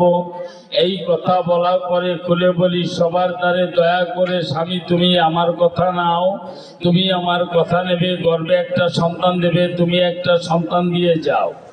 ডাক দিয়ে আমার গুরুদেব সাথে সাথে তার স্ত্রী শারদাকে বলছে, মা আমি তোমার প্রথম সন্তান, তুমি আমার মা, অর্থাৎ নিজের স্ত্রীকে মা বলেছে, তার গর্ভে একটা সন্তান দিতে পারে নাই। আপনারা একটা পুরাণের নাম শুনেছেন, তার নাম হচ্ছে মার্কণ্ডেয় পুরাণ, স্পষ্টভাবে শুনবেন। ঋষি মার্কণ্ডের লেখা। এই মার্কণ্ডের বাবার নাম ছিল মূলকণ্ঠ, মায়ের নাম ছিল মুরদ্দুতি। মূলকণ্ঠ যিনি সাধনার জোরে খুলে বলি সবার দ্বারে স্বর্গের দ্বারে গেলেন তিনি। স্বর্গের দেবতারা যারা ঘাড় ধাক্কা দিয়ে তাড়িয়ে দিল, তারা ডাক দিয়া বলছে, মূর্খণ্ড করি বর্ণনা, তুমি তোমার স্ত্রীর ঋণ শোধ করো নাই, স্বর্গে তোমার স্থান হবে না। তুমি যাও, গিয়ে তোমার স্ত্রীর গর্ভে একটা সন্তান দিয়ে তারপরে স্বর্গে আসবে, এর আগে তুমি স্বর্গে আসতে পারবে না। কেননা যারা বিয়ে করে স্ত্রীর ঋণ শোধ না করে তারা কোনোদিন স্বর্গে যেতে পারে না, পারে না, পারে না। তখন মূর্খণ্ঠ ঋষি ফিরে এসেছে খুলে বলি ভক্তের কাছে। এসে স্ত্রীর কাছে ডাক দিয়ে বলছে, মুরদ্দুতি স্বর্গ থেকে আমাকে ঘাট ধাক্কা দিয়েছে খুলে বলি তোমার কাছে, কেননা আমার তোমার গর্ভে একটা সন্তান দেওয়া হয় নাই, এই জন্য স্বর্গে আমার ঠাঁই নাই। কথাটা খেয়াল করে শুনবেন, এই জন্য আমার স্বর্গে ঠাঁই নাই। এইবার স্বামী স্ত্রী দুজন মিলিয়া মূর্কণ্ঠ এবং মুরদ্দুতি বনে গিয়া এক পায়ে সাধনা শুরু করেছে। ডাক দিয়ে বলছে, ওং নমঃ শিবায়, ওং নমঃ শিবায়, ওং নমঃ শিবায়। 12 বছর চলে গেল। 12 বছর পরে শিব এসে হাজির হলো। শিব ডাক দিয়ে তখন বলল, তুমি দয়া করে আমার কথা নাও, মূর্কণ্ঠ মুরদ্দুতি আমার কাছে বর চাও। মূর্কণ্ঠ মুরদ্দুতি বলছে, ঠাকুর কথা নেবে, যখন এসেছো এবে আমাদেরকে একটা ছেড়ে দেবে। বলছে, কি ছেলে চাও? সৎ ছেলে চাও না অসৎ ছেলে চাও? আমার কেউ কি অসৎ ছেলে চায়? বলছে, দয়া করে কথা নাও, ঠাকুর তুমি এলে যবে আমাদেরকে একটা সৎ ছেলে দিতে হবে, একটা সৎ ছেলে দাও। শিব ঠাকুর যিনি বললেন, তিনি যাও, তোমাদের একটা সৎ ছেলে হবে, তার নাম রাখিও মার্কণ্ড, বাঁচবে মাত্র 12 বছর। এই কথা বলে চলে গেল। মূর্কণ্ঠ মুরদ্দুতি কান্নায় ভেঙে পড়ল। ঠাকুর একটা ছেলে যখন দিলে, মাত্র 12 বছর পরমায়ু কেন দিয়ে গেল? এবার সত্যি 10 মাস 10 দিন পরে একটা ছেলে এসেছে ঘরে। মার্কণ্ড নাম রাখা হলো। 11 বছর বয়স হয়ে গেল। 11 বছর বয়সের পরে গিয়ে ওই মার্কণ্ড গিয়ে বাবা মূর্কণ্ঠের ধারে বলছে, বাবা সবাই তো পাঠশালায় যায়, তুমি আমার কথা নেবা, এই সময় আমারও তো যেতে ইচ্ছে করে, আমাকে পাঠাও না পাঠশালায়।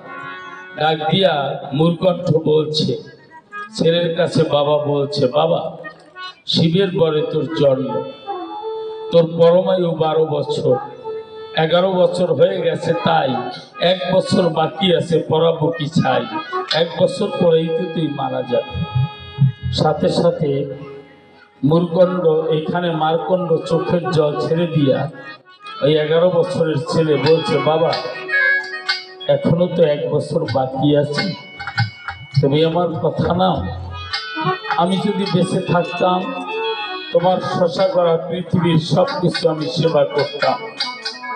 তুমি আমার একটা নিবেদন রাখবে কি, যে এই রাজ্যে যত বৈষ্ণব আছে দাবি করি তোমার কাছে কথা নাও, এই বৈষ্ণবদের এনে একটা দিন বাড়িতে বৈষ্ণব সেবা দিয়া এদের সেবা দাও, সবাইকে সেবা দাও।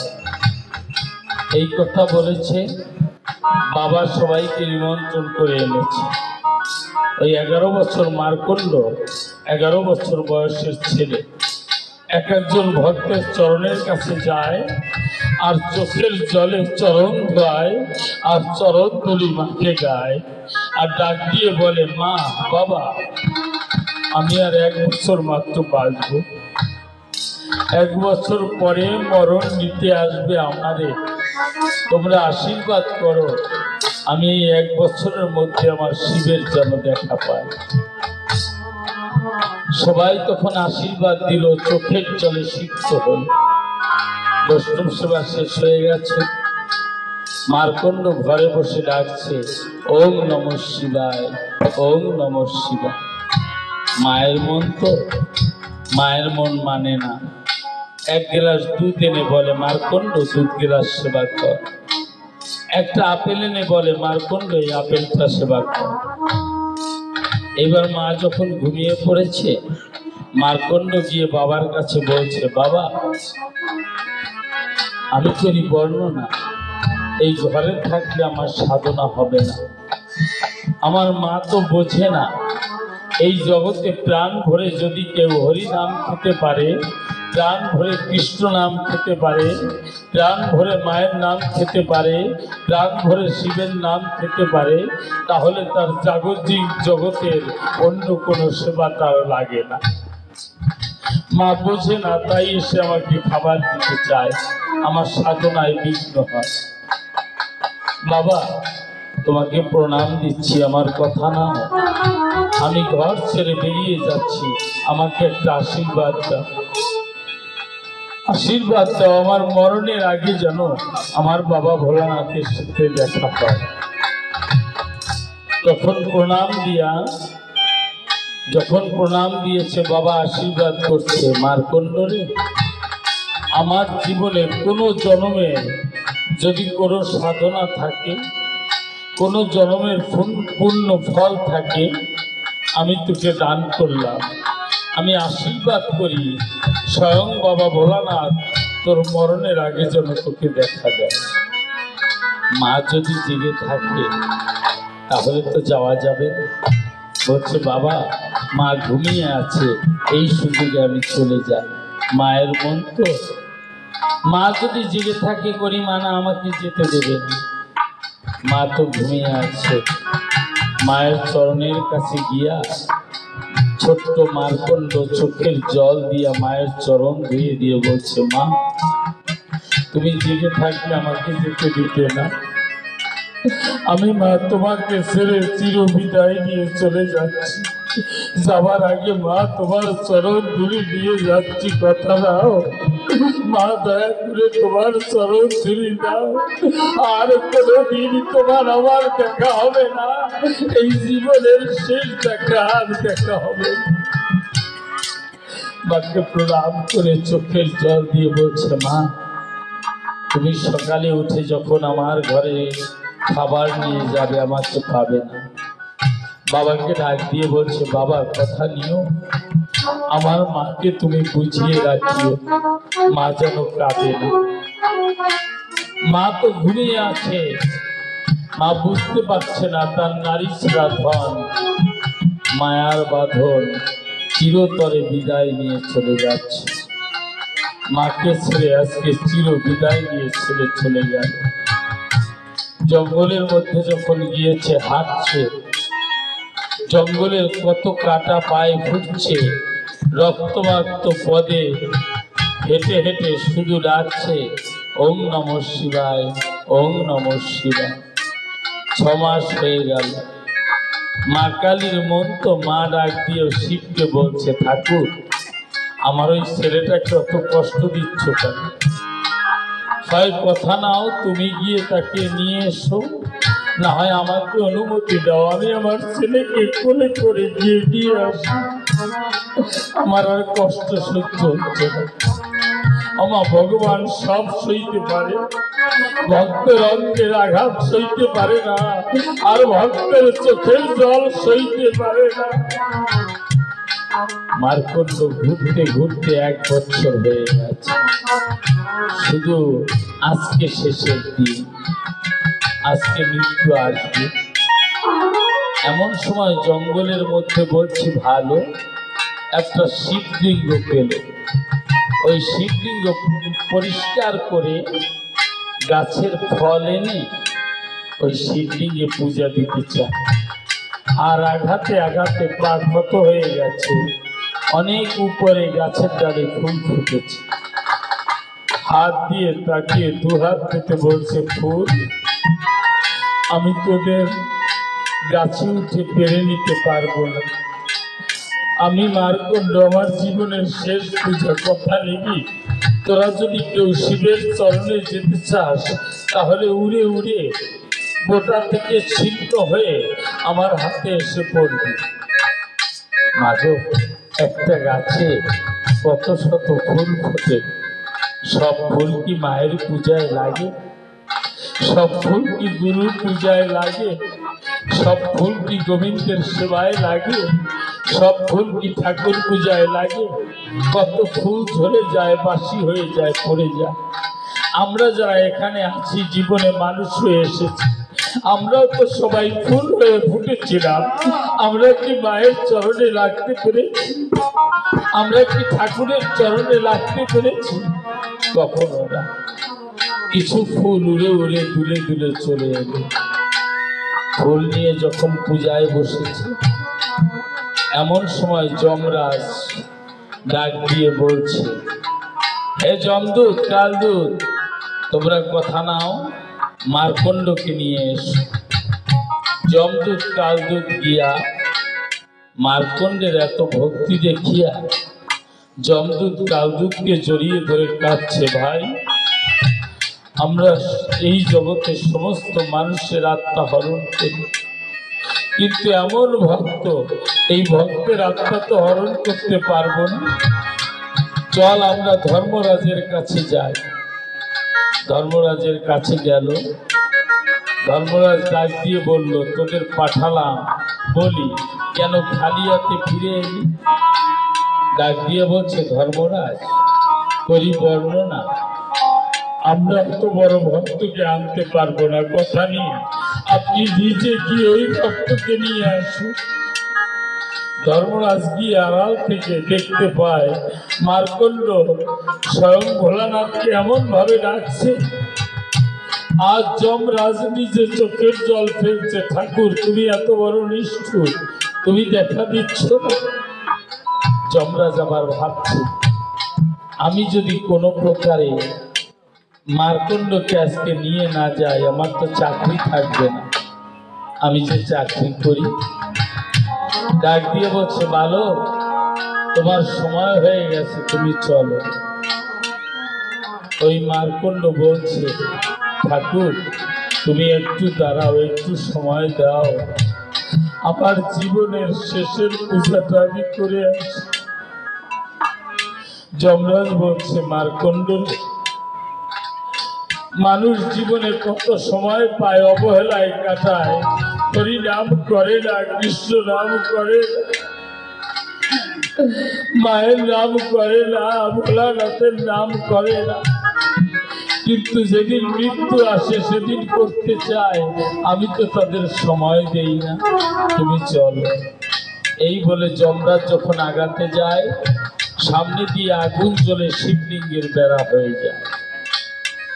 বহু দূর থেকে যমরাজ যম রশি দিয়ে ফাঁস তৈরি করে যখন ফাঁস নিক্ষেপ করলো, ওই মার্কণ্ড ওং নমঃ শিবায় বলে শিবলিঙ্গ জড়িয়ে ধরল। ওই একই ফাঁস গিয়ে মার্কণ্ড সহ শিবলিঙ্গের গলায় পড়ল। যমরাজ ধরে টানছে, শিবলিঙ্গ নড়ছে না। এদিকে ওই রশি গিয়ে কৈলাসে শিবের গলায় পড়েছে। মা কালী মনে মনে ভাবছে, এত বড় কার সাহস যে আমার স্বামীর গলায় রশি দিতে পারে। এমন সময় জোরে যখন টান দিয়েছে, ওই শিবলিঙ্গ চৌচির হইয়া ফাটিয়া আমার শিব নিজে শিবলিঙ্গের মধ্যে হতে বের হয়ে ত্রিশূল দিয়ে যমরাজকে নিঃশেষ করে দিল। আমার শিবের আবির্ভাব ঘটল। বাবা ভোলানাথ দিব্যানন্দে ভক্তবৃন্দে একবার হরি হরি বলো।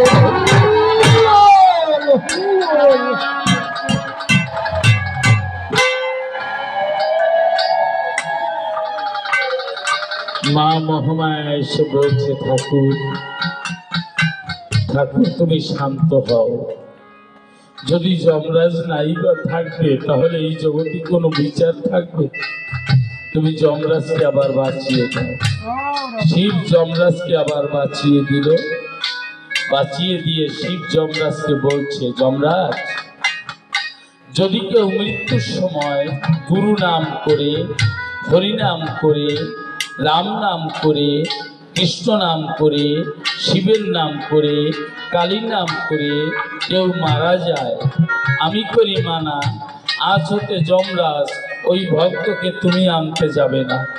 কোনো ভক্ত যদি নাম করতে করতে মারা যায়, আমি নিচে ভোলানাথ গিয়ে ওই ভক্তকে কোলে করে নিয়ে আমি ঠাকুরের চরণে পৌঁছে দিয়ে বলবো, ঠাকুর এ নাম করতে করতে মারা গেছে, একে তুমি মুক্তি দাও, একে তুমি মুক্তি দাও, একে মুক্তি দাও। তুমি একে আনতে যাবে। মার্কণ্ডকে কোলে করে মা কালিয়া শিব বলছে, মার্কণ্ড তোমাকে ইচ্ছা মৃত্যু বর দিলাম, তোমার যেদিন ইচ্ছা হবে সেদিন মারা যাবে। আর যে শিবকালীর কৃপায় তুমি বাঁচলে, এই জন্য একখানা পুরাণ রেখো, পুরাণের নাম হবে তোমার নামে মার্কণ্ডেয় পুরাণ। আমরা পূজায় যে চণ্ডী পাঠ করি, এই চণ্ডী হলো মার্কণ্ডেয় পুরাণের একটা অংশ। আর বলছে তুমি বাড়ি ফিরে যাও। তোমার বাবা যখন স্বর্গে গিয়েছিল, দেবতারা ঘাড় ধাক্কা দিয়ে পাঠিয়ে দিল, কেননা সেই স্ত্রীর গর্ভে একটা সন্তান দিতে পারে নাই। আজ স্ত্রী ঘরে যাবে, তোমার বাবা স্বর্গে যাবে, আজ কেউ দাঁড়াতে পারবে না। এটাই যদি সত্য হয়, ঠাকুর আমি তোমার কাছে জানতে চাই, তুমি বিয়ে করেছো, তুমি যে তোমার স্ত্রীর গর্ভে সন্তান দাও নাই, তুমি যে স্বর্গে গেলে ঘাড় ধাক্কা খাবে, তোমার কোন বাবা তোমারে বাঁচাবে? দেখো বিজ্ঞান, ভাবের কথা বলো না। মদিনায় নবীজি যখন গিয়েছে, খোয়াজ রাজ্যে প্রবেশ করেছে, আনমনা অবস্থায় পিয়ারের দোস্তের স্মরণ করে করে আমি বলি সবার ধারে, উনি গিয়ে একটা মরা গাছের সাথে হেলান দিয়েছে। এই গাছটার নাম হচ্ছে, এতে ফুল ফুটবে, ফুল গাছের নাম হচ্ছে নিয়ামত ফুল বৃক্ষ। ও তো জানে না, এই হারামজাদা কোন জায়গায় আছিস নেই জানে। হারামজাদা কইছি বলি আবার খুব খারাপ মনে করেন না। হারাম মানে হায় রাম, জাদা মানে পূর্ণ, যার মধ্যে রমণে পূর্ণ, সেই তো হারামজাদা। লিখে নাও, আর এক জায়গায় গিয়ে বলতে পারবা। ওই নিয়ামত ফুলের বৃক্ষের সাথে হেলান দিল, ঝরঝর করে ফুল ঝরলো, নিয়ামত ফুল। তখন ডাক দিয়ে বলছে যে আমি তো মরা বৃক্ষ, হে নবীজি তোমার পরশে আমি সতেজ হলাম। বলছে চন্দ্র সূর্য তারা গ্রহ যতদিন থাকবে ততদিন তুমি থাকবে, সারা বছর মৃত্যু হবে। আজকে আমি শুক্রবার, এই পবিত্র শুক্রবার বেলা 3টার সময় তোমার গাছে হেলান দিয়েছি। প্রতি বছর এই দিনে তুমি সতেজ হবে এবং ফুল ছড়াবে। যদি কোনো পীর আউলিয়া বুজুর্গণ হয়, আমার খাঁটি ভক্ত হয়, খাঁটি বান্দা হয়, তোমার একটা ফুল পাবে। এই রূপ জবাব জানো? হ্যাঁ, কেন কথা নেই গো মন্দ না। কমিটির লোক ডাক দিয়ে কয়, বাবু সবাই বলতেছে আগামী বছর আবার ওনারে নিয়ে আসবেন, ওনারে নিয়ে আসবেন, ও কবে আমি জানি না, এই জন্য নিয়ে আসবো না। এই প্রশ্ন যে কয়টা দিচ্ছে এই কয়টার জবাব দিই, তারপর আনবো কিনা পরে বিবেচনা করবো। হ্যাঁ, ওয়েটিং এ থাকুক। মানে এক ভদ্রলোক দিচ্ছে দৌড়, বুঝছে, দৌড় দিয়ে আম গাছের সাথে পা বাইটা ডাইন পায়ের বুড়ো আঙ্গুলের নখ উল্টিয়ে গেছে। যে উল্টিয়ে গেছে, ডাক্তার দ্বারে গেছে, ডাক্তার দেখেন অবস্থা কি। ডাক্তার দেখেছে কাজ সারা। ওই নখ বুট করিয়া আমি যাই প্রকাশিয়া ভালো করিয়া ব্যান্ডেজ করিয়া 3.5 হাত লম্বা এক মলম দিছে ধরাই, যে কথা নেবা বাড়ি গিয়া যেখানে আঘাত পেয়েছো সেইখানে ডেইলি সকালে 1 ঘন্টা, দুপুরে 1 ঘন্টা, বিকালে 1 ঘন্টা এই মলম মালিশ করবা। ও মলম নিয়ে আম গাছের কাছে চলে গেছে, কারণ যেখানে আঘাত পাইছে সেইখানে লাগাবে। আঘাত পাইছে তো আম গাছের শিকড়ের সাথে, ওই শিকড়ে গিয়া মলম ঘষতিছে। 7 দিন ঘষার কথা, 6 দিন ঘষা হয়ে গেছে, আম গাছের শিকড় তেল তেল হয়ে গেছে, আম গাছের কাছে অসহ্য হইয়া আম গাছ কয়, বাবা ছাইয়ে দে, আর ঘষিস, আর ঘষিস না, ছাইয়ে দে। এইবার ঘষার পর ওই পা ফুলে তো মোটা হয়ে গেছে। ও খোরাতি খোরাতি ডাক্তার দ্বারে গিয়ে বলতেছে, ও ডাক্তার 999 টাকা 98 পয়সার ওষুধ, 1200 টাকা ভিজিট, মলম দিচ্ছ 3.5 হাত লম্বা, ঘষতে বলছো ঘষছি, পায়ের অবস্থা এক। কি ডাক্তার হইছো? তাকাই দেখে ডাক্তার দেখতেছে যেরকম গিট দিছিলাম সেই রকম কি ও খুনি টুলি নাই। দেখো করছো কি, মলম লাগাইছো কোন জায়গায়? কেন তুমি ডাক্তার মানুষ, তোমার কথা ফেলা দিবে? যেখানে আঘাত পাইছো সেইখানে লাগাইতে বলছো, আমি যেখানে আঘাত পাইছি সেইখানে লাগাইছি। আঘাত পাইছি কোন জায়গায়? ভাইছি আমাকে বাড়িতে রমণী মন্ডলের আম গাছে শিকইলে সেই শিকইলে লাগাইছি। ওরে বলত রে, ওরে আঘাত পাইছো পায়, পায়ে লাগাতি বলছি, যাই লাগাইছো শিকড়ের গায়ে। জাগার মলম জাগায় লাগা, এক জায়গার মলম আর এক জায়গায় লাগালি কাজ হয় না। জাগার মলম জাগায় লাগাই। ও বলছে সব দেবতার পূজার আগে মায়ের পূজা হয়। কি সুন্দর কথা। প্রথমে নাকি শাক্ত মানে শক্তি মা। আচ্ছা মা, সব দেবতার আগে কোন দেবতার পূজা? গণেশের পূজা। তাহলে গান ভক্ত আগে। আপনারা বললেন না কেন? তোমরা কি খালি পায়ে দিয়ে আইছো না কিছু পায়টা দিয়ে আইছো? আমার গুরুদেবের দিতা জোড়ায় জোড়ায়, গুরুদেবের দিতা। গুরুদেব পইরে থাকতো, আমি কাঁচাই কোষে বস্তা বইরে নিয়ে বাগেরহাট বিক্রি করে চলে দিতাম। ব্যাপারটা আগে কি, আগে গান করতো গণেশের পূজা। শাক্ত শৈব সৌর গানপত্য বৈষ্ণব, এখানে আগে গানপত্যের পূজা হয় উচিত, গানপত্যের পূজা দেয়। যদি মা কালীর পূজা আগেই হবে, তবে তোমার কাছে জানতে ইচ্ছা হয়, তবে তুমি আমার কথা নাও, তাহলে গণেশের পূজা কেন আগে হয় এর জবাবটা দাও।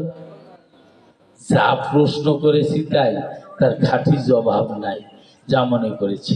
শোনেন, এক ব্যক্তি, আপনারা জানেন যারা শাস্ত্র পড়েছেন, রামকৃষ্ণ কথামৃত, স্বামী বিবেকানন্দ রচনা সমগ্র, তার মধ্যে বিপ্লব ক্রান্তি লাহিড়ী নামে এক ভক্ত একখানা গীতা দান করেছিলেন। কাকে?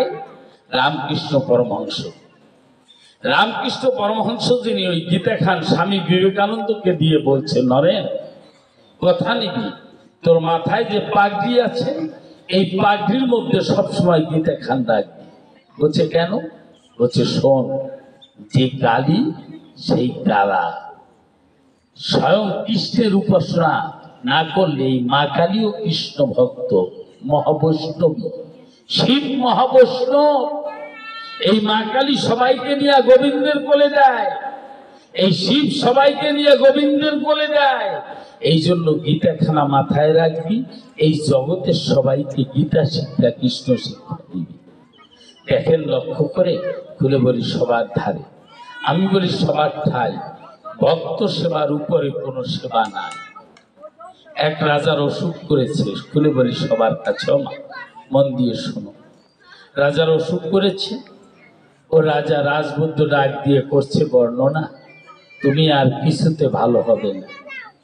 বলছে কিছুতে কি ভালো হব না? বলছে হবে। কি? যে হিমালয়ের পাদদেশে সাধুরা থাকে, এই সাধুরা বসে লাইন দিয়ে কৃষ্ণ নামে ধ্যান করে। ওইখানে এক প্রকারের পাখি আছে, তাদের বড় বড় ঠোঁট, ওই ঠোঁটে মুখে কৃষ্ণ নাম করে গিয়ে দূরে, কৃষ্ণ নাম করে দূরে গিয়ে আমি যাই প্রকাশিয়া পবিত্র জল আনিয়া সাধুদের চরণ ধোয়ায়। ওই সাধুদের চরণ ধোয়ানোর পরে ওই একটা পাখিকে ধরে এনে বলি, তোমার সন্নিধানে রাজা তুমি যদি কেটে খেতে পারো তোমার রোগ ভালো হয়ে যাবে। কিন্তু আমায় পাখিটা ধরবে কি? এক ধূর্ত ব্যক্তি ছিল, ওই ব্যক্তি ডাক দিয়ে বলল যে আমি পাখি ধরে দেব। অন্তরে বিষ নিয়া বাহিরে সাধুর পোশাক পরিয়া যখন ওই পাখিকে ধরতে যায়, ওই পাখিকে ধরতে গিয়া সাধুদের লাইনের এক প্রান্তে বসে রয়। পাখিরা বহু দূর থেকে পবিত্র জল ঠোঁটে এনে বলি সবার সন্নিধানে ওই বৈষ্ণবদের চরণ ধোয়াচ্ছে। চরণ ধোয়াতে ধোয়াতে বলি ভক্তের সাক্ষাতে ধোয়াতে ধোয়াতে যখন কাছে এলো, ওই সাধুর কাছে যখন এসেছে, হঠাৎ পাখির মনে ধাক্কা লেগেছে, এ তো সাধু না। দেখেন মনের পাখি হয়েও সাধু সঙ্গ চায়, বনের পাখি হয়েও ভক্তের চরণ তুলি নেয়, আর আমরা মানুষের চরণ তুলি নেই না। বনের পাখি পশু পাখিতে ভক্ত সঙ্গ চায়, আর আমরা মানুষের চরণ তুলি নেই না। আমরা কত বড় নরাধ! পাখিগুলো চরণ ধোয়। সাধুর কাছে যখন এসেছে, ওই সাধু কি করেছে জানেন? সাধু হঠাৎ করে বলি সবার ধারে পাখিটা ছিটকে গিয়েছে, ডাক দিয়ে বলছে, গোবিন্দ, আমি এখন কি করব? আমি কি পাখি সাধুর চরণ ধোয়াবো না? গোবিন্দ অন্তরে এসে সাড়া দিয়ে বলছে, চরণ ধোয়া। তুই যদি আজকে এই সাধুর চরণ না ধোয়াস, তাহলে যত জগতে সাধু সাজের যে বড় কলঙ্ক হবে।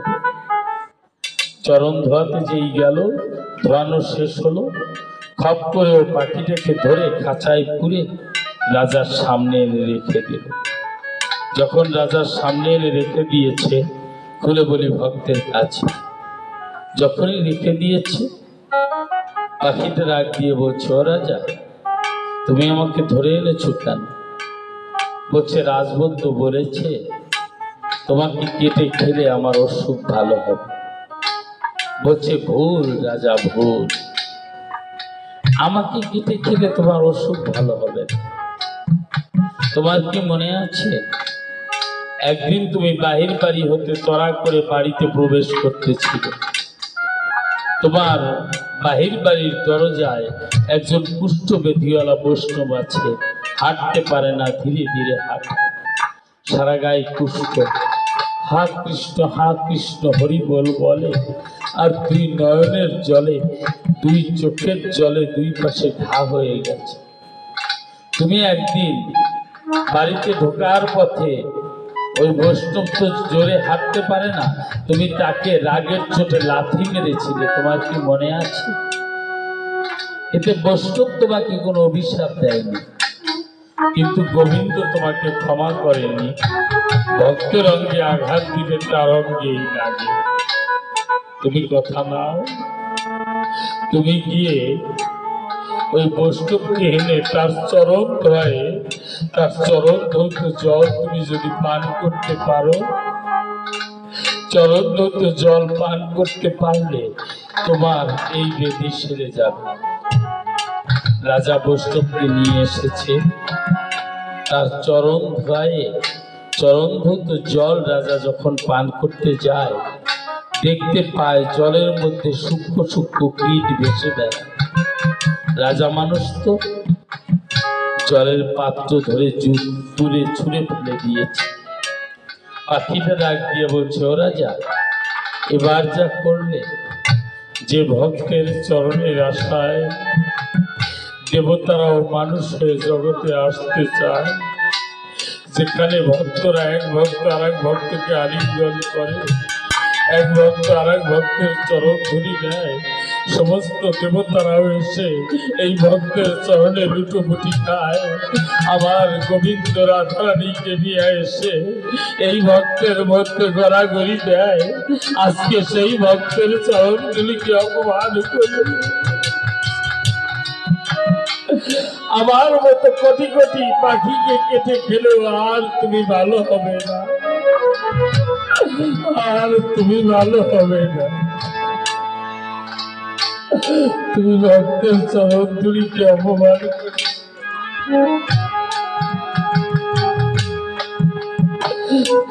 তুমি অপমান করেছ।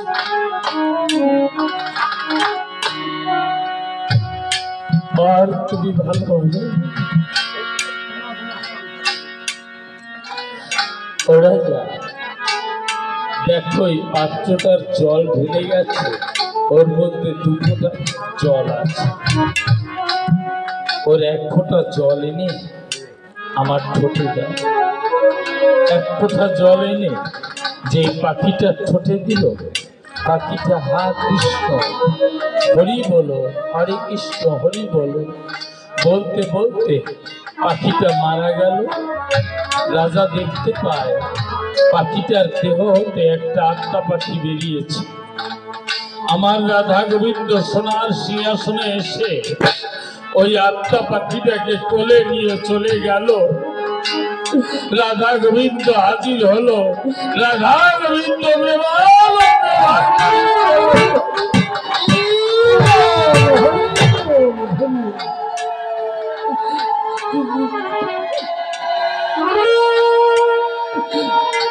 রাজা রাজা মনে মনে ভাবে, একটা পাখি মুক্তি পেল আর আমি মুক্তি পেলাম না। ওই কুষ্ঠবে দিওয়ালা বৈষ্ণবকে নিয়ে বলছে, বৈষ্ণব আমার এই রাজ্য নিয়ে আর দরকার নাই, তুমি রাজ্য নিয়ে নাও। আমাকে কৃষ্ণ নামের দীক্ষা দিয়ে বৃন্দাবনে পাঠিয়ে দাও, বৃন্দাবনে পাঠিয়ে দাও। কৃষ্ণ নামের দীক্ষা নিয়ে আজকে রাজা ভিখারি বেশি বৃন্দাবনে চলে গেল, আর ফিরে এলেন। তুমি জানো ঠাকুর, আমি তিমির হয়ে একটা কথা বলছি। আজকে যে মায়ের পূজা করো, এই মা সবসময় ভক্তের মান রেখেছে। এই মা সাকার হয় যদি একজন খাঁটি হরিভক্তের চরণ ধুলি এখানে পড়ে, একজন কৃষ্ণ ভক্তের চরণ ধুলি মায়ের দরজায় পড়ে, তাহলে মা নিরাকার হতে সাকার হয়।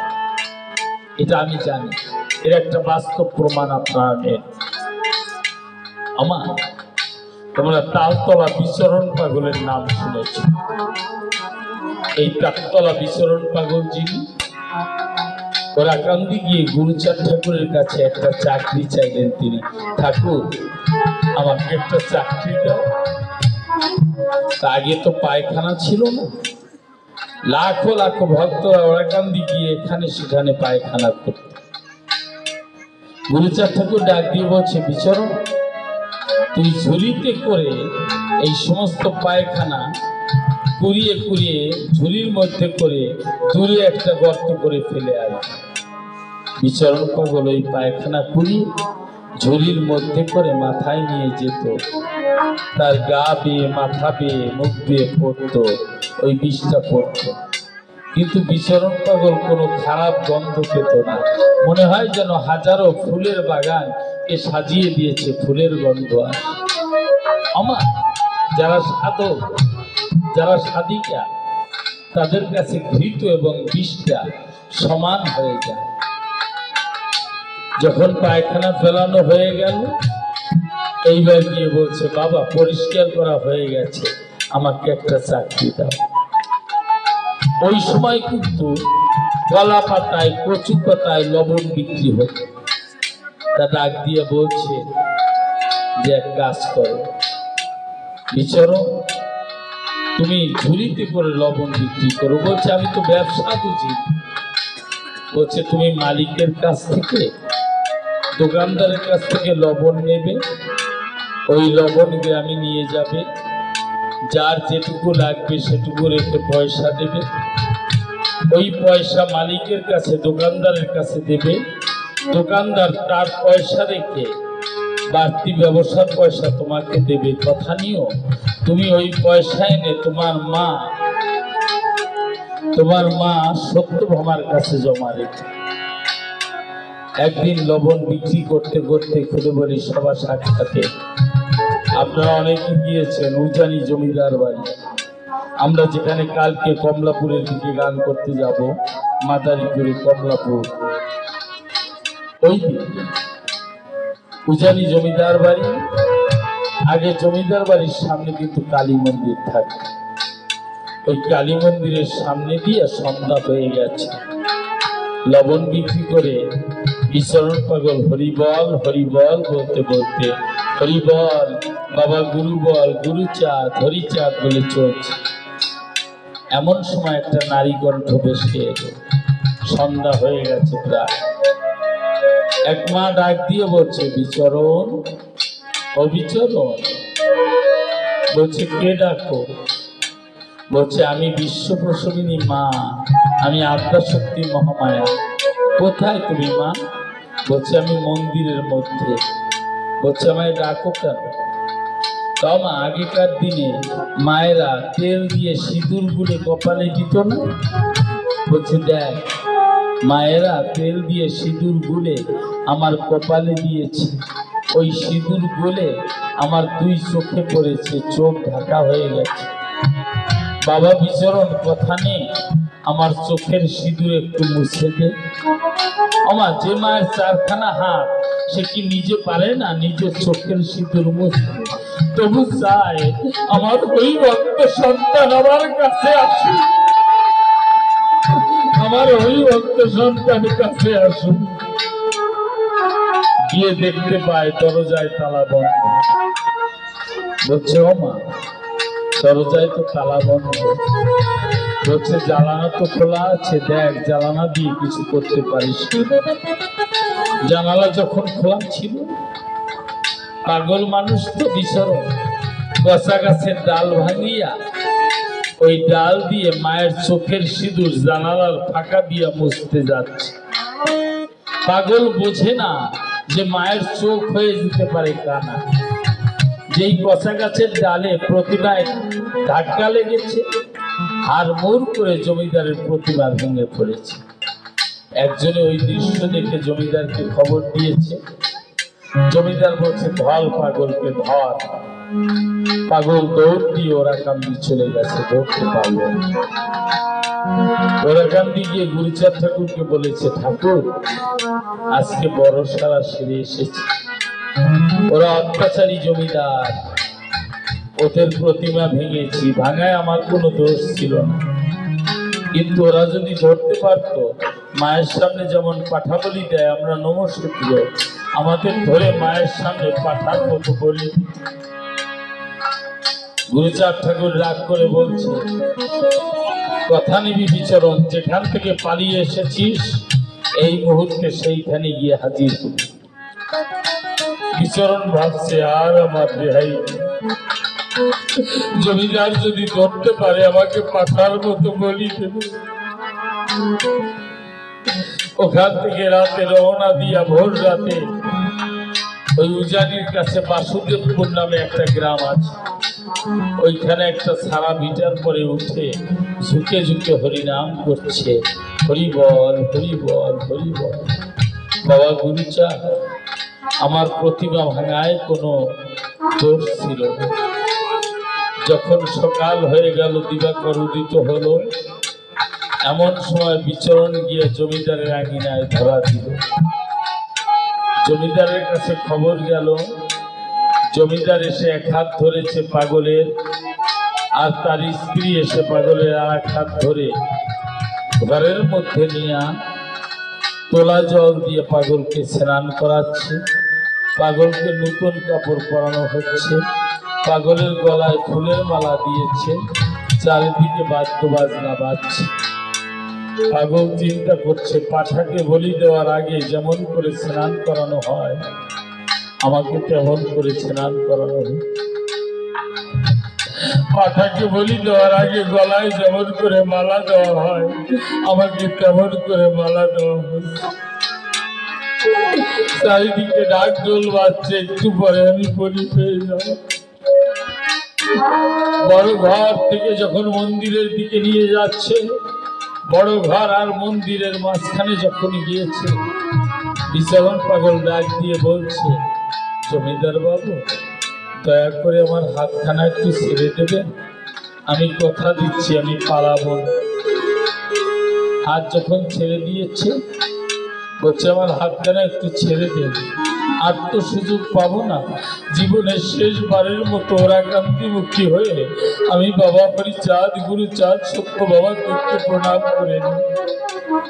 আজ যখন ছেড়ে দিয়েছে, ঠাকুর বাড়ির দিকে ফিরে বুধ হয়ে প্রণাম করে বলছে, বাবা বাবা গুরুচাঁদ মা সত্য বাবা, আমার এই প্রতিমা ভাঙায় কোনো দোষ ছিল না, একটু পরেই আমার বলি হয়ে যাবে। তবে যাবার আগে বলে যাই বাবা, আমার যদি জনম নিয়ে আসি, জনম জনম যেন তোমাদের চরণের দাস হতে পারি, আর এই ভক্তের চরণ ধরি হরি বল হরি বল বলে এই ভক্তের চরণ ধরি হরি বল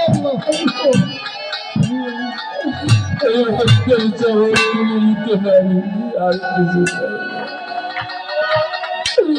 জমিদার বলছি, জমিদার বলছি পাগল, আমি আপনাকে বলি দেব না। আসেন মন্দিরের সামনে, মন্দিরের সামনে নিয়ে দেখিয়েছে। এই দেখেন, এই ভাঙা মন্দিরে আপনি যখন কালকে প্রতিমা ভেঙেছিলেন আমার খুব কষ্ট লেগেছিল, আপনাকে ধরতে লোক পাঠিয়েছিলাম। আমি ভোর রাত্রে মায়ের নাম করে যখন এই ভাঙা প্রতিমার মন্দিরে প্রণাম করতে এসেছি, মা নিজে সাকার হয়ে আমার মাথায় হাত দিয়ে বলছে, জমিদার, এই জগতে কেউ চিরদিন থাকতে পারে না, সবারই একদিন বিদায় নিয়ে চলে যেতে পারে। তবে শোন, এতদিন এখানে কোনো খাঁটি ভক্তের চরণ ধুলি পড়েনি, তাই আমি সাকার হতে পারিনি। এখানে খাঁটি ভক্ত পাগল বিচরণের চরণ ধুলি পড়েছে, তাই আমি সাকার হয়ে তোকে আশীর্বাদ করছি।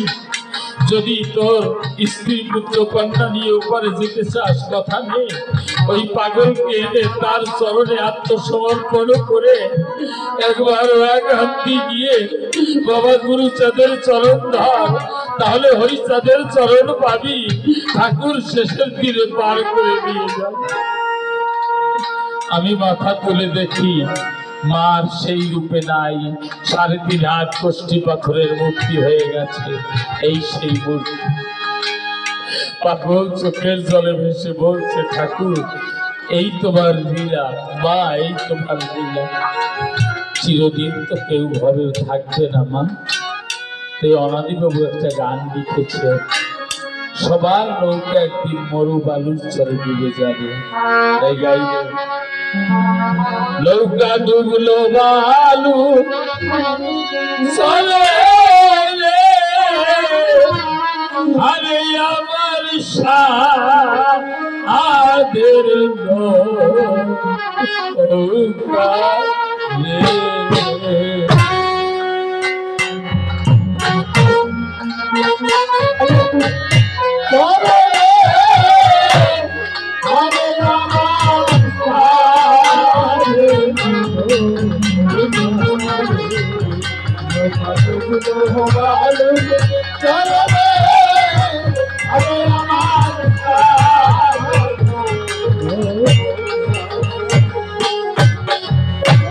শ্রীগুরু গাইছে নৌকারে,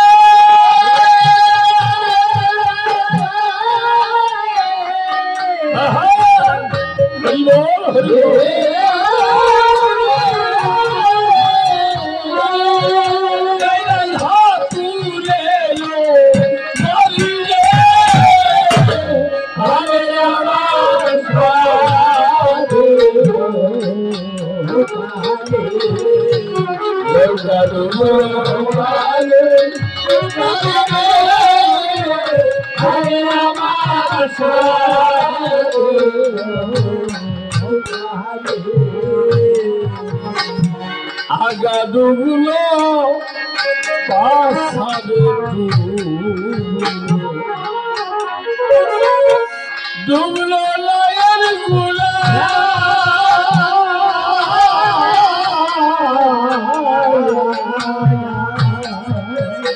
প্রেমে তো ডুবে এলো রে, এ নৌকার মাছ তুলেলো তুলে, আরে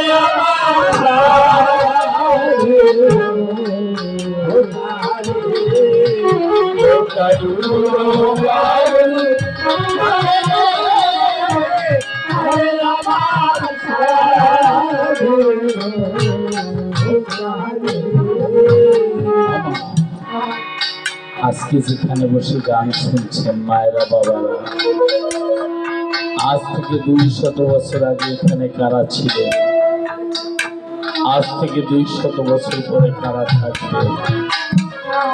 আপনি যদি 10 তলায়ও মারা যান, সাথে সাথে আপনাকে নিচ তলায় মাটিতে নামিয়ে ছেঁড়া পাটির পরে শুয়ে দিয়ে দুই চোখে দুটো তুলসী পাতা দিয়ে বুকের উপরে একখানা গীতা দিয়ে দেবে। ছেলে এসে বলবে, মা মা মা গো মা, কথা বলো। সেদিন মুখ আছে বলবো না, কান আছে শুনবো না, চোখ আছে দেখবো না, হাত আছে ধরবো না। মেয়ে এসে বলবে, বাবা কথা বলো বাবা। সেদিন চোখ আছে দেখবো না, মুখ আছে বলবো না, কান আছে শুনবো না। এই মাটির দেহ মাটি হয়ে যাবে। তাই অনাদি বাবু বলবে, আগা ডুবলো পাশারে ডুবলো, ডুবলো লায়ার গুলা,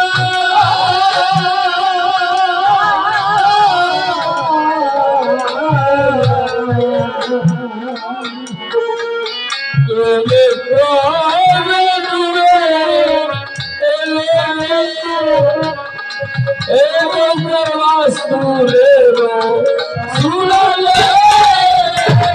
হরে আমার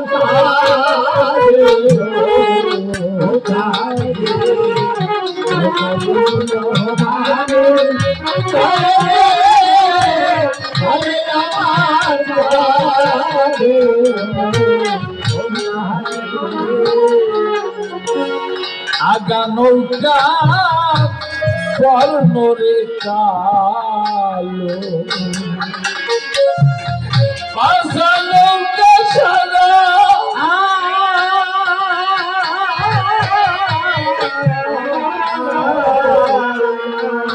সন্ধ্যা বেলা গিয়া দেখিলে